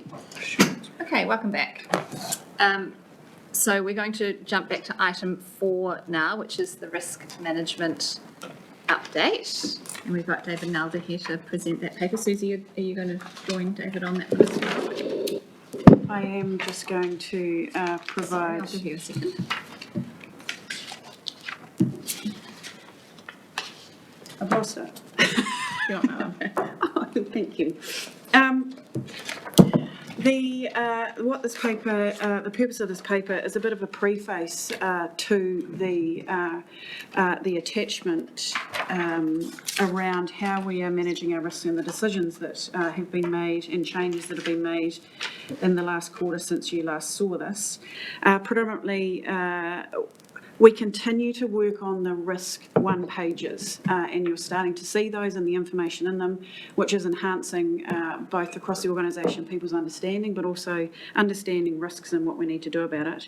We continue to use David Nalder post the resignation of Helen Marsden, who was our previous risk manager, and we will continue to use David in this capacity for a little bit longer whilst we look to recruit shortly by 1 July. Two things I want to just highlight is that paragraph 5, and we will talk about assurance, there are a large number of assurance activities that are happening in this organisation, albeit that we've just had a look at the risk universe, but there is a number of other things that happen across the organisation that do provide us with a layer of comfort around what we're doing. I do want to highlight paragraph 5. There's been considerable feedback as a risk to this organisation in general, because we were the administrators of it, of the silt and debris funding. Some of you will be aware we took quite a bit of heat around the perception that there was fraud and corruption in the silt and debris fund. When the new $40 million came from government, we actually went through an MB probity check on our contract management.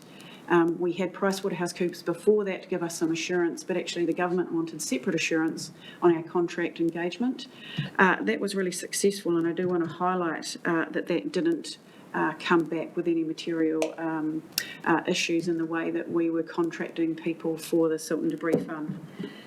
Finally, I do want to talk about, and just allude to paragraph 6, we will talk about that incident in public excluded shortly, but it is something that I need to raise with you.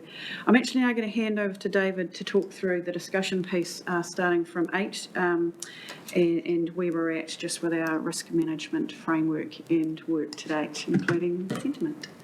Thanks, Susie. And maybe just if I can make a general comment, our next items on the agenda are public excluded, and some of those matters are touched on in here. So I want to be mindful that we're going to be talking about issues in more detail in due course.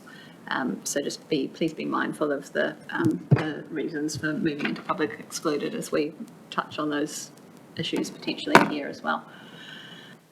Thanks, David. Kia ora koutou, everyone. Thanks. I realise there's a lot in this paper, so in the first session, what I was looking to achieve by this paper is to give you some broader background and context that reflects the fundamental role of the Risk and Audit Committee for first ensuring that there's an effective system of risk management in place within the Council, defining what your stance with respect to critical risks are, and ensuring that critical risks are effectively managed. And that's the whole fundamental purpose behind the work that's been done to date, is to provide you with a good understanding of the way in which risk management is occurring within the organisation, and that dashboard, the enterprise dashboard, as being the presentation of the strategic risk profile for the organisation. There's a lot in the paper. I'll take it largely as read, but I wanted to touch on a few key things. I've gone back to a number of things that are very useful for helping you in defining whether or not there is an effective system of risk management in place. The first of those is the Office of the Auditor General's review into risk management in local government, and the report that was published in October 21, which is very useful. And on page 4 of attachment 1, I've summarised the key findings from OAG which talks around some of the challenges of risk management and embedding it into the ways of working within local authorities and some fundamental findings. So there's 11 sort of key findings there. That was for central in mind in the work that we've been doing over the last several months. I've also looked broadly at risk management and how it plays out within other local authorities, not only in New Zealand but in other jurisdictions. And page 6 of that paper gives an overview of the characteristics of what generally they look like. Also in that paper, I've taken the Department of Internal Affairs Government Enterprise Risk Management Framework, because that provides a useful way of structuring the characteristics of what good looks like. And I've mapped against that for the committee what you should be looking for, what the focus of the work to date has been, and the next steps in evolving risk management so it becomes a fundamental and embedded part of the work that gets done. In previous Risk and Audit Committee meetings, I've talked about the philosophy and the concepts that have underpinned the approach, and I won't reiterate that, except to say that it has been to enable a really clear and consistent understanding of the things that matter, reflected on the enterprise risk dashboard, and to talk about risk in much more broad terms as being major areas of uncertainty related to your commitments and a view of what success looks like. That's been really critical because that language has coloured the very broad conversations that we've had within the organisation and the building up of the one-page risk management plans, so that there is both a level of transparency and a consistency of definition around what that risk is, what it means for the council and how it's managed. And we'll be doing deep dives into those in the next session. What I've also done is a way of sense checking that the enterprise dashboard, being the strategic risk profile for council, is a good and comprehensive summary. Is I've stress tested that by looking at the strategic risk profiles for many other local authorities, both in New Zealand, the UK and other jurisdictions, Australia. I've also taken the strategic risk summaries from other places, including the Office of the Auditor General's report into risk at local government, Local Government New Zealand's white paper, the Department of Prime Minister and Cabinet's National New Zealand Risk Register, and the various thought leadership pieces published by the major professional services firms as being a way to look to see the major areas of uncertainty or risk that they perceive organisations face, particularly the local government, and then verifying that largely those areas have been covered within the enterprise dashboard, being HBRC's way of expressing risk. And pleasingly, there were no gaps, there was no major areas of subject or focus that hasn't already been considered by us over the last several months as we've been building up that strategic risk view.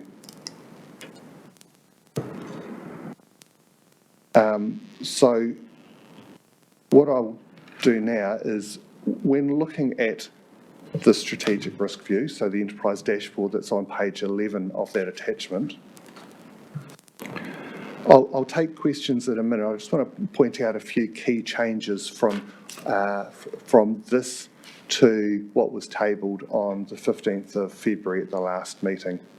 So based on discussion and feedback in that meeting, you'll notice there's a small number of changes.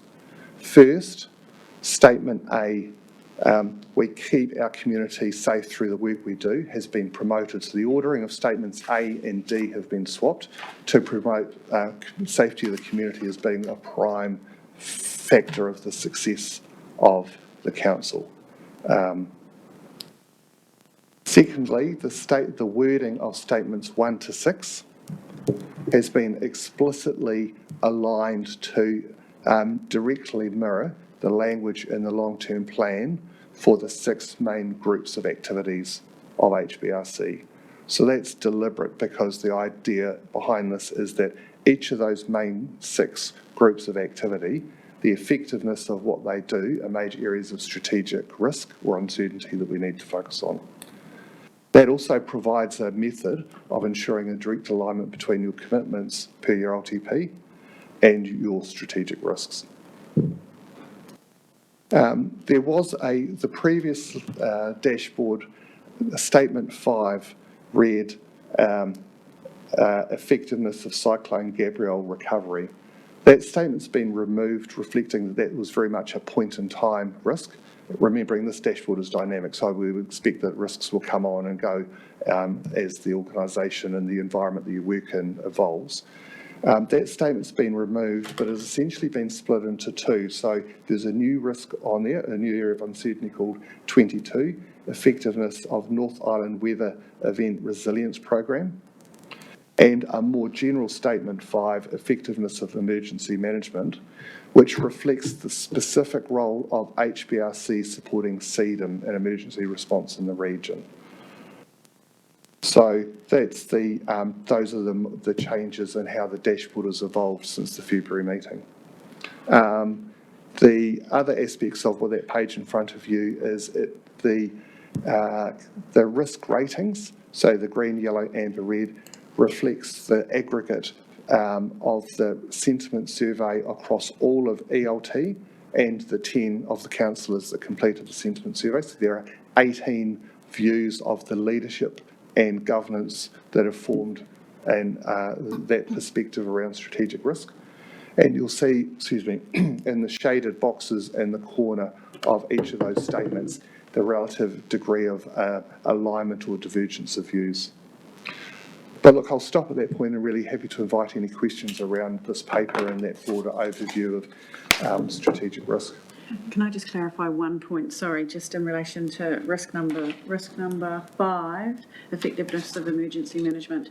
That is tailored predominantly at our own emergency management processes from an EOC, not a GECC type relationship. So we are primarily talking about our own emergency, albeit we do send staff in an emergency across there, but it's very much our own. Okay, thank you. Thanks, David. I like the way those sections all align with the LTP and the change in words and focus. I think that addresses a lot of the feedback that came through at the last meeting.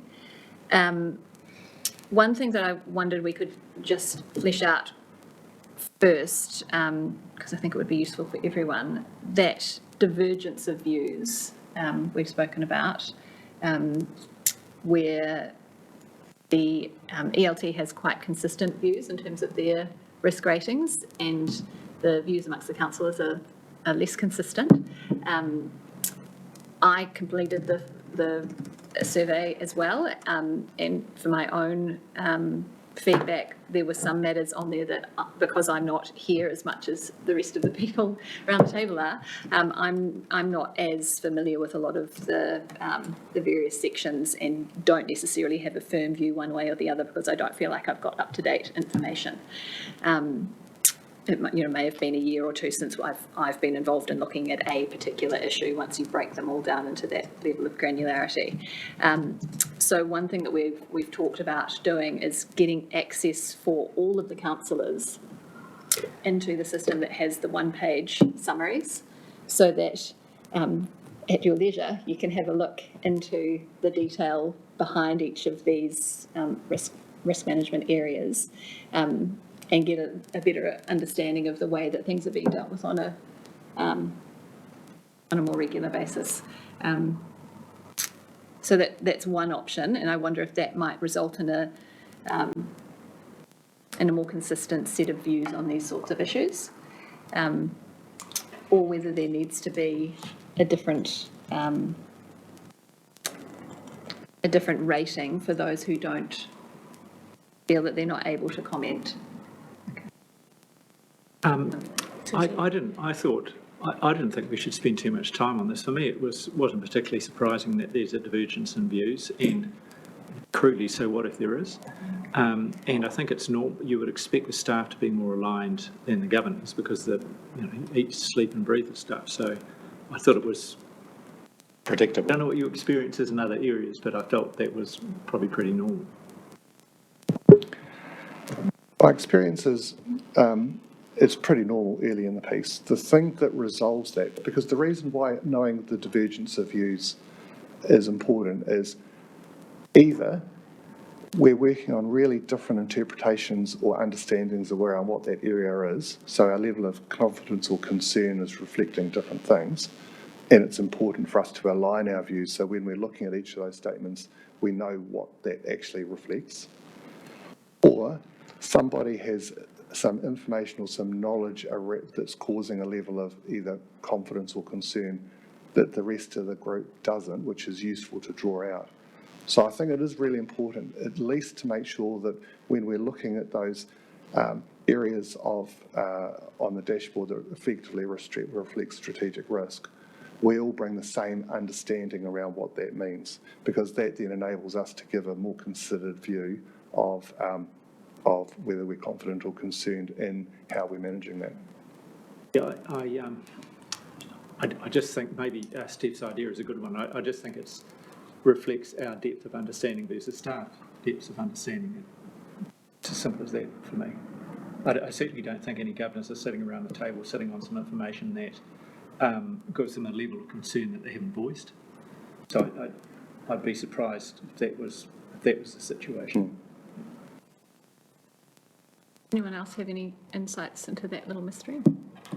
Thank you, Chair. I'd just support Jock in this, that I think it's natural that a diverse set of councillors will have a diverse set of views and will interpret the situation or the performance or the risk of the council differently. I just think that's a natural part of politics as I see it, really. So I'm relaxed. I'm interested that, David, you say that might not be typical, or that we might expect that the system may drive greater, alignment over time, and it's probably a good thing because that speaks to greater understanding. So I welcome that. I have no idea whether I'm a diversion one or am I haven't tried to unpick it. But thank you to my fellow councillors who 9 out of 11 plus our chair responded this time. So that's more than 100% improvement on last time. So we can't get a lot better than that, but we'll try for the full set. Thank you. Just a matter of clarification, because there are a number of things in the paper. Firstly, there is an update of a number of specific issues, and then David's referred to, if you like, how are we constructing the one-pager and the elements that go to that, and then there's the outcome itself. So there's sort of, and I'm just, are we going to come back to the paper itself and talk about the specified issues? Is that what we're looking to do? Yeah. And yes, we will. then also looking for comment on... Yes, so just initially, just to pick up on that initial point around the divergence of views, because we were keen to get people's views from around the table as to why that might be, and if there was an appetite for a bit more information, if a lot of the uncertainty is being driven by a lack of awareness rather than just diversity. Well, in my view, as Jock and Zan already said, it's a reflection of the different roles that we play. And I would have expected and predicted that there would be a difference between the executive team and the governance entity, because we're there to represent and reflect, if you like, those concerns that are out there, and whether that's obviously it shows up in if you like, civil defence and management is one clear area where the wider community has got big concerns. So that's reflected in the outcome. So comment on that is it should be as predictable. Okay. Thompson, did you have anything to add? Okay. No, just to support some of the commentary that's been made by my fellow colleagues. Chair, that there's an expectation, personal expectation, that there's going to be a wide view on. You had something to add? Just through you, Chair, I also wonder if I'm not particularly surprised, but it also kind of takes me back to the assurance conversations that we've just been having. And it just feels to me as though we're getting our risk framework quite well embedded, but our assurance landscape is still quite complicated. And I think there would be real opportunity for perhaps Susie and myself and David to work with this committee and perhaps the chair and deputy chair of corporate and strategic to kind of understand those layers of assurance. We do a huge amount of business with ourselves in terms of assurance, and that all comes at a cost. So I just think in that kind of assurance end that there's real opportunity for us to think about how we simplify that and focus on the things that are really critical. I also think there's a bit of a structural thing here as well that audit or risk and audit is a relatively small number of councillors, and then you've kind of got corporate and strategic doing its work with the majority of councillors, and things are crossing over between the two. Elected members on this committee probably have far more exposure to the work that David's doing than the majority of councillors. This is an offline conversation to continue, but I'm not sure that's helping everybody get their heads around the system. So it feels like there's two things in that for me: as exposure to the risk framework more broadly, and then the second one is the assurance stuff that gives people confidence that these are being addressed. I think needs some simplifying and some real clarity about the layers that go on, what governance needs, what management does on a day-to-day basis in terms of assurance, and then where it is that we have to actually go out for any kind of external oversight of assurance. So my suggestion would be that we find a bit of time, perhaps informally, to thrash those things through in a bit more detail, and then think about how we talk to them, both for this committee and corporate and strategic. Thank you, I agree with that. Yes, sir. Just a question for David under what does good look like? The second page, so that's page 6, leadership and direction. Next steps, risk appetite statement to be updated to reflect the expectations of council. So that to me means, so I know that, and I've stumbled across this point before that both ELT and council, elected councillors are supposed to own this what's the word, articulation of the risk appetite. We haven't, as councillors, been through that exercise ourselves. I'm interested in how and when we do this. And also, I just wanted to conflate that with the final page of the report. So that question, not quite the final page, but page 11, the schedule plan deep dives. It's conspicuous that understanding expectations of need in the communities that we serve and effectiveness of government partnerships don't have a scheduled deep dive. And I think there may be a connection between those that we could possibly resolve.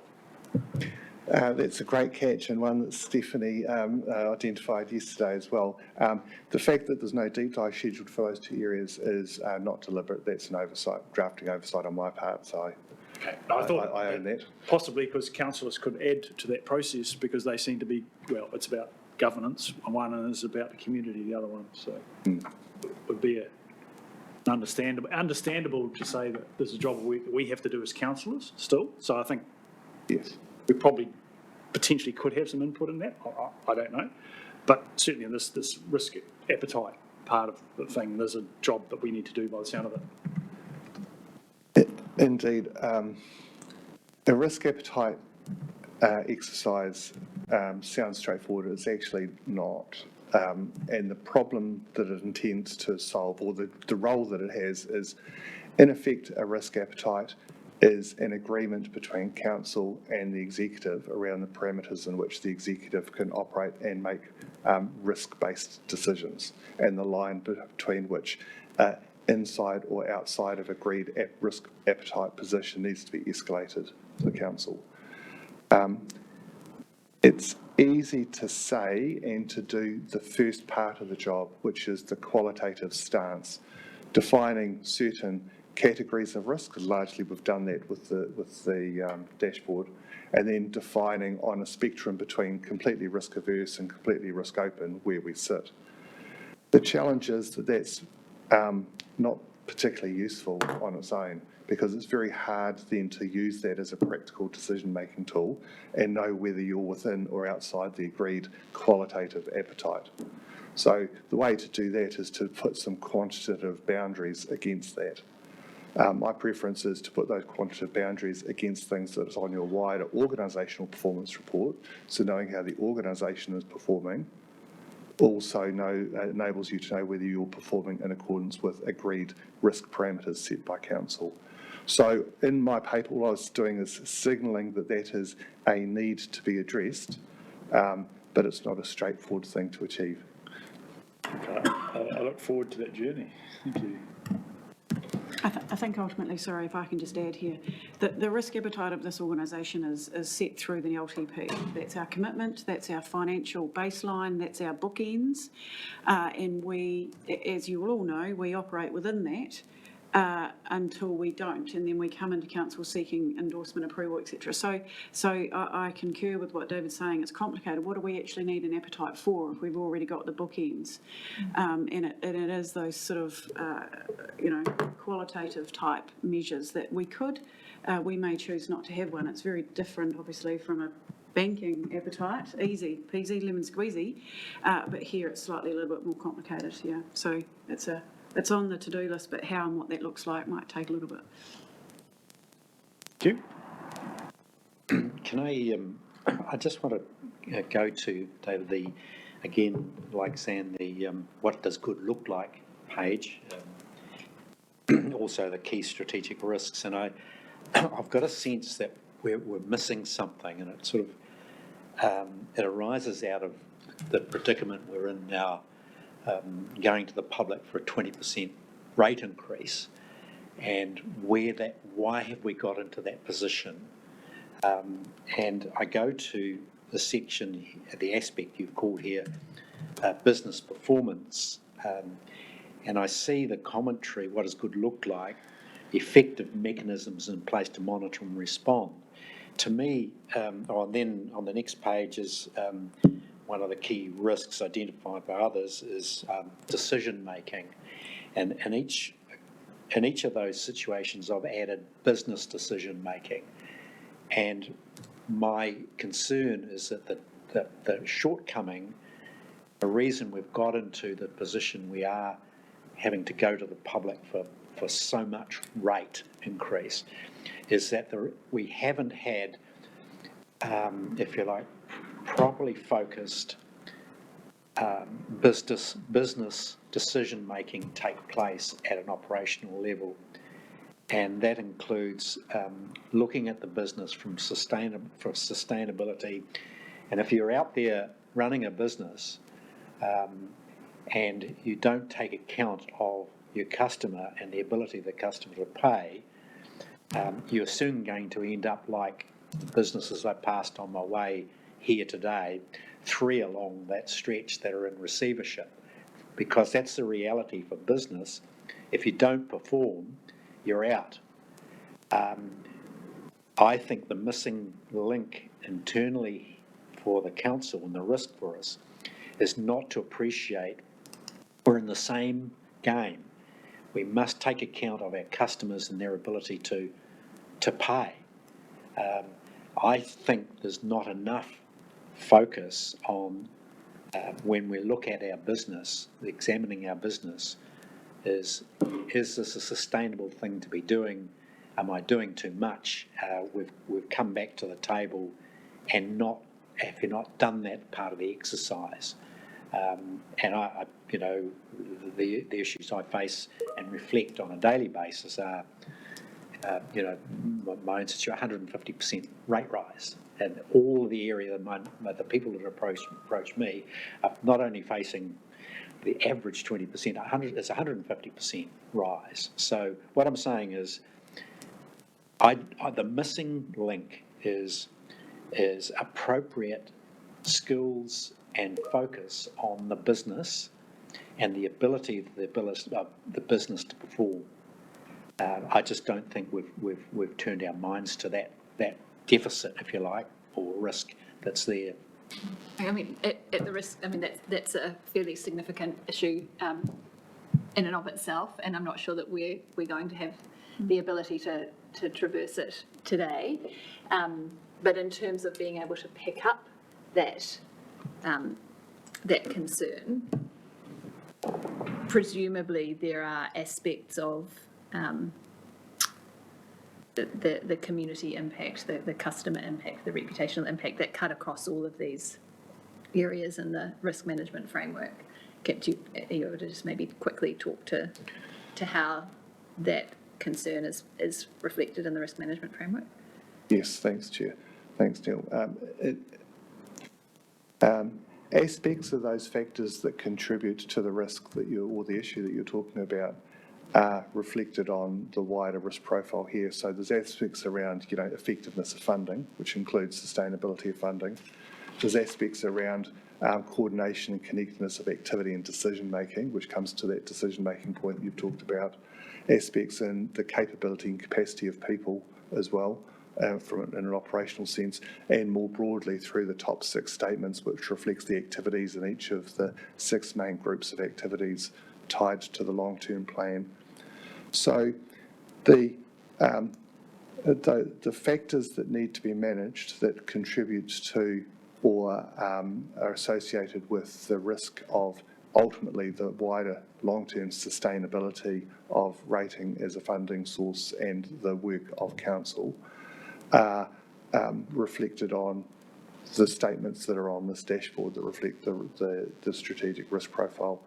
Each of those supporting one pages breaks that out into its component parts and talks around what those factors are and how they're managed. I'm hoping that provides some of that transparency to the fact that they are anticipated.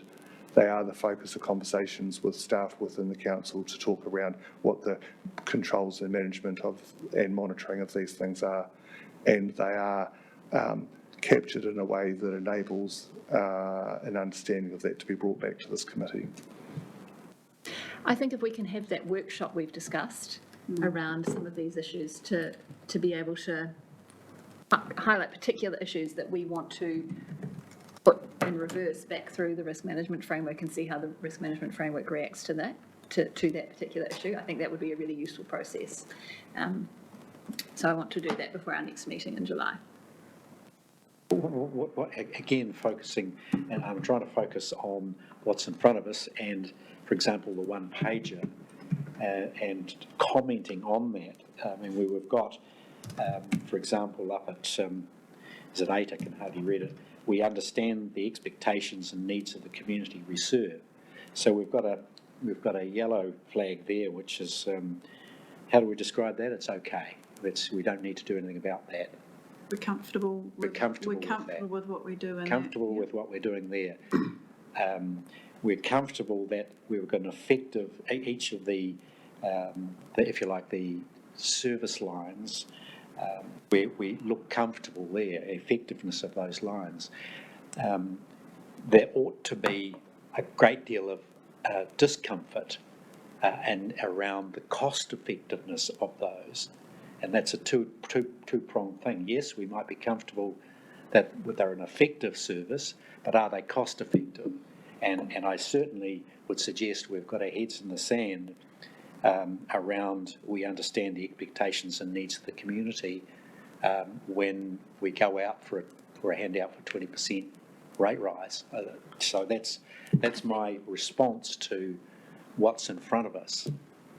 I think we run the risk of relitigating these sorts of issues that you're covering in much more detail in council meetings, and I don't want to stray outside our area of having an update on the risk management framework and not rewriting what's in the risk management framework. They're highlighted yellow on the basis that that's an average of the scores of everybody who's participated in the survey.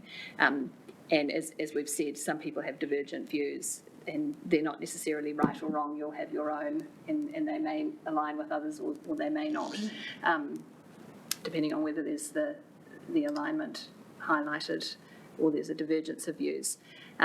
But I think if we want to look into the matters that are in the paper and have the deep dives as we go through, so that we can turn our mind to the particular discussion points that are in David's paper. Are you comfortable to do that now, around the table? I had a quick query. Jason, yeah. Slide 8, key strategic risks as identified by others. There's one there in the bottom line, natural hazards, earthquake, flood, weather, tsunami. That dwarfs all the others combined, I would have thought, and in terms of the potential risk to us. And so I'm really just noting that. And I don't know, do you have a comment on that? You know, it's much more important than all the other things that we've got there, but you don't get that visually, that impression on it. No. What's on the page is deliberately hasn't been risk rated or sized or the proportionality attributed to it. All this is intended to do is to say these are the top things that are on the mind of other similar organisations. And it's intended to do that, to sense check what's on our mind and make sure that there's no major gaps in the things that we're keeping an eye on. The things we're keeping an eye on as reflected by the enterprise dashboard being the strategic risk profile.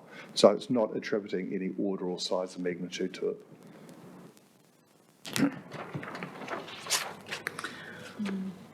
Okay, so we've talked about the risk, environment and sentiment surveys. In terms of those assurance activities that you've highlighted in the report, you've got the organisational change and prioritisation report, the CEDAM response, the Ernst & Young review, probity check. Do people have specific comments or queries of David or Susie or Nick on any of those matters?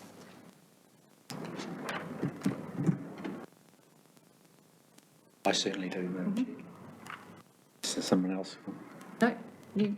Can I just, David, well, probably Nick really, go to, in the paper itself, number 7, paragraph 7. I just want to understand that some more. So CEDAM Group Joint Committee has agreed to an independent role established to lead remediation, despite what that means, to fulfil the recommendations. RAC will provide, our committee will be provided with a plan and timeline for oversight and awareness only. I've got a question. Does the CEDAM have its own risk and audit capacity? What's its level of monitoring? Yeah, I actually think this paragraph is a little bit misleading. So the legislative framework for civil defence, the role of the Joint Committee is what you've just described in terms of ensuring that there is appropriate oversight, governance and an audit of what's going on, and then the role of the coordinating executive group is to report to that. So it wouldn't be my expectation that this committee has an oversight role in regard to the wider civil defence role. This committee, or corporate and strategic, certainly has a role around the internal things this organisation might be doing around things like telemetry and so on.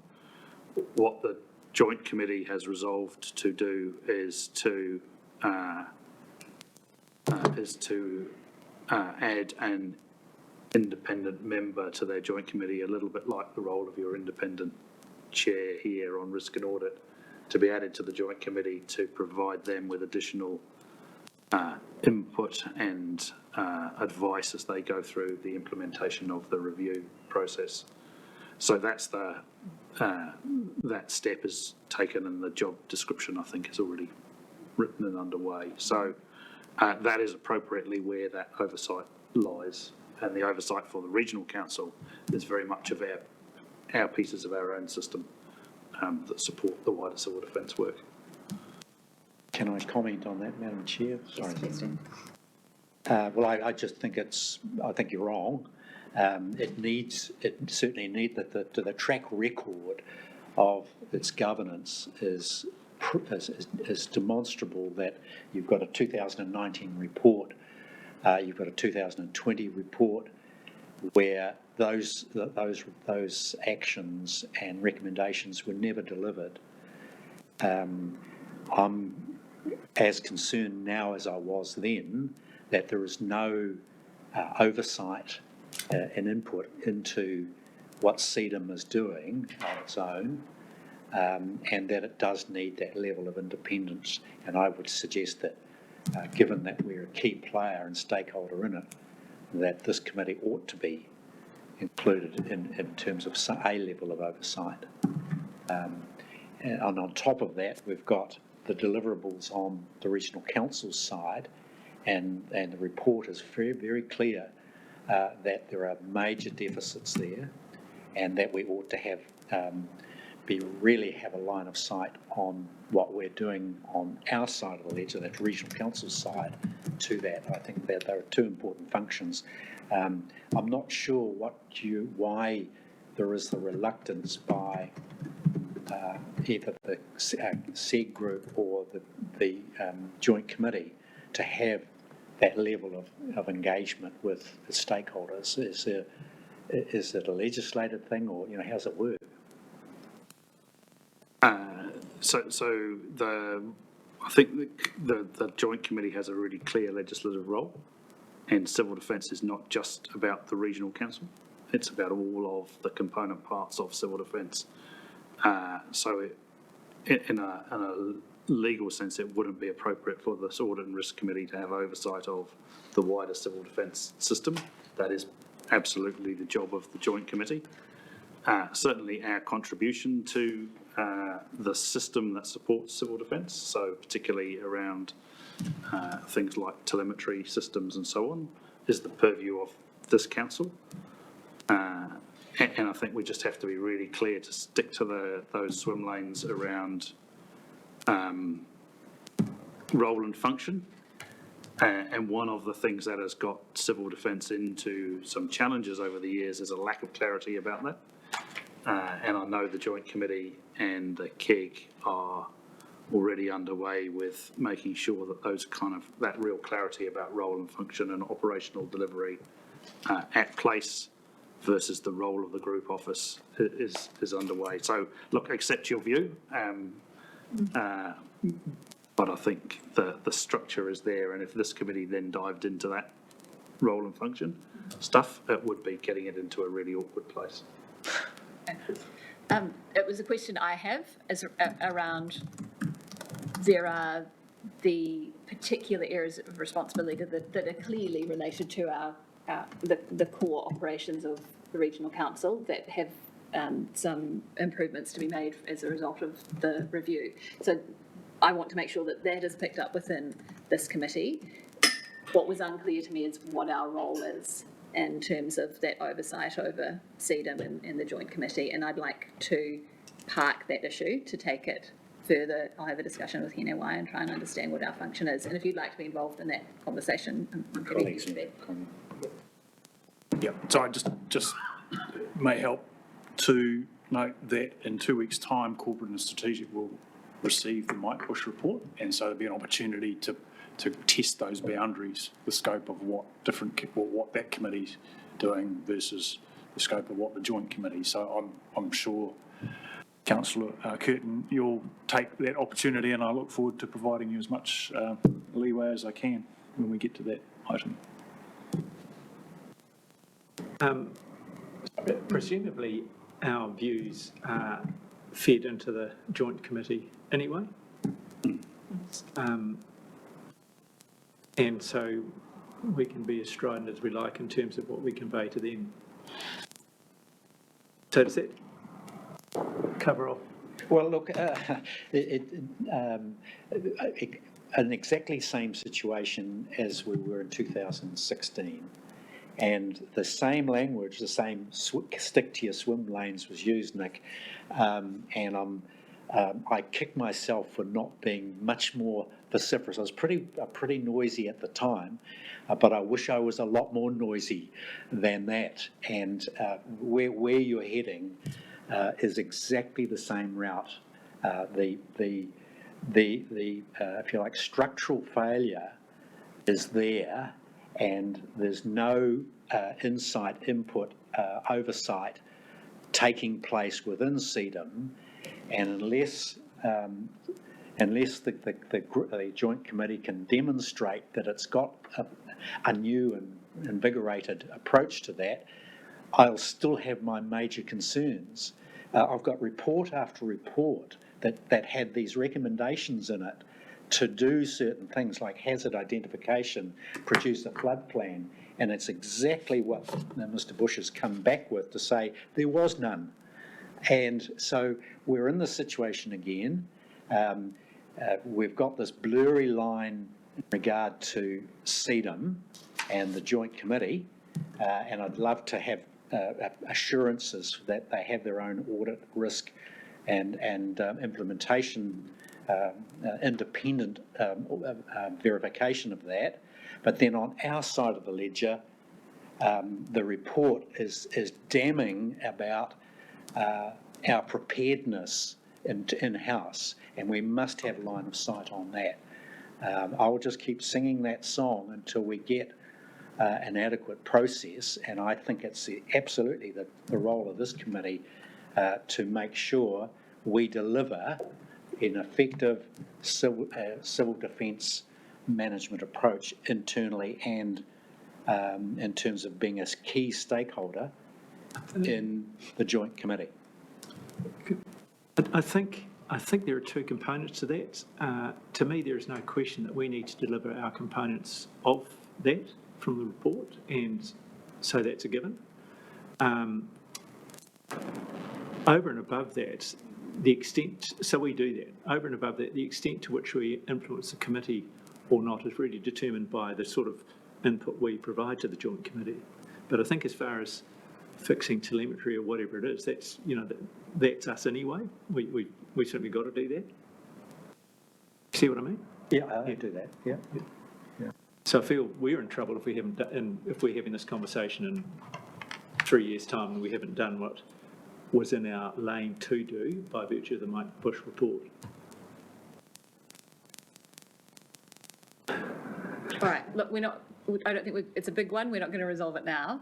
I want to get as much consensus around the table as possible, though, and I want to loop in the chair of the Regional Council to be able to do that, because I don't think that's my function, to try and fix that blurriness.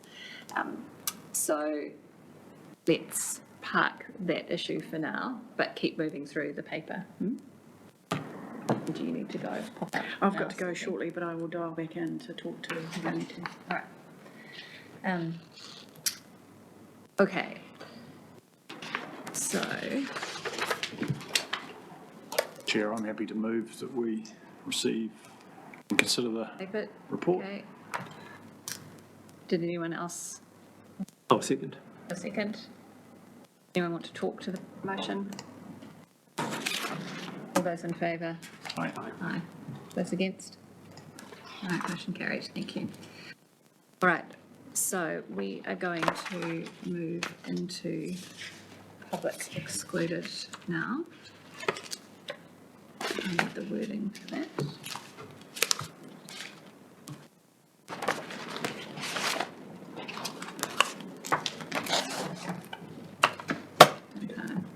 On page,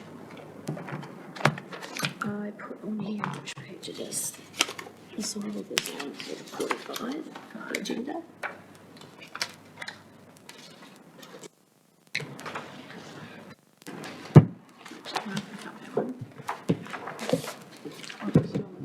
Sorry. The word, do you want the wording? Okay. So,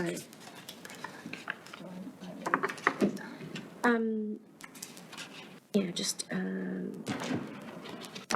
we move into public excluded for that. And the reasons for passing were just yeah. those sections. All right. So I move that the Risk and Audit Committee excludes the public from this section of the meeting, being agenda item 8, incident report, payroll, Holidays Act compliance, with the general subject of the item to be considered while the public is excluded. The reasons for passing the resolution and the grounds under section 48(1) of the Local Government Official Information and Meetings Act 1987 for the passing of this resolution are section 7 sub 2G and 7 sub 2I. I have someone to second that motion, please. Yep. And all those in favour? Aye. Motion carried. And I move that that we exclude the public from this section of the meeting, being agenda item 9, strategic risk deep dives, with the general subject of the item to be considered while the public is excluded. The reasons for passing the resolution and the specific grounds under section 48(1) of the Local Government Official Information and Meetings Act 1987 for the passing of this resolution are section 7 sub 2J of that act. Can someone second that motion? Thank you, Thompson. All those in favour? Aye. Aye. Those against? No. Motion passed. Thank you.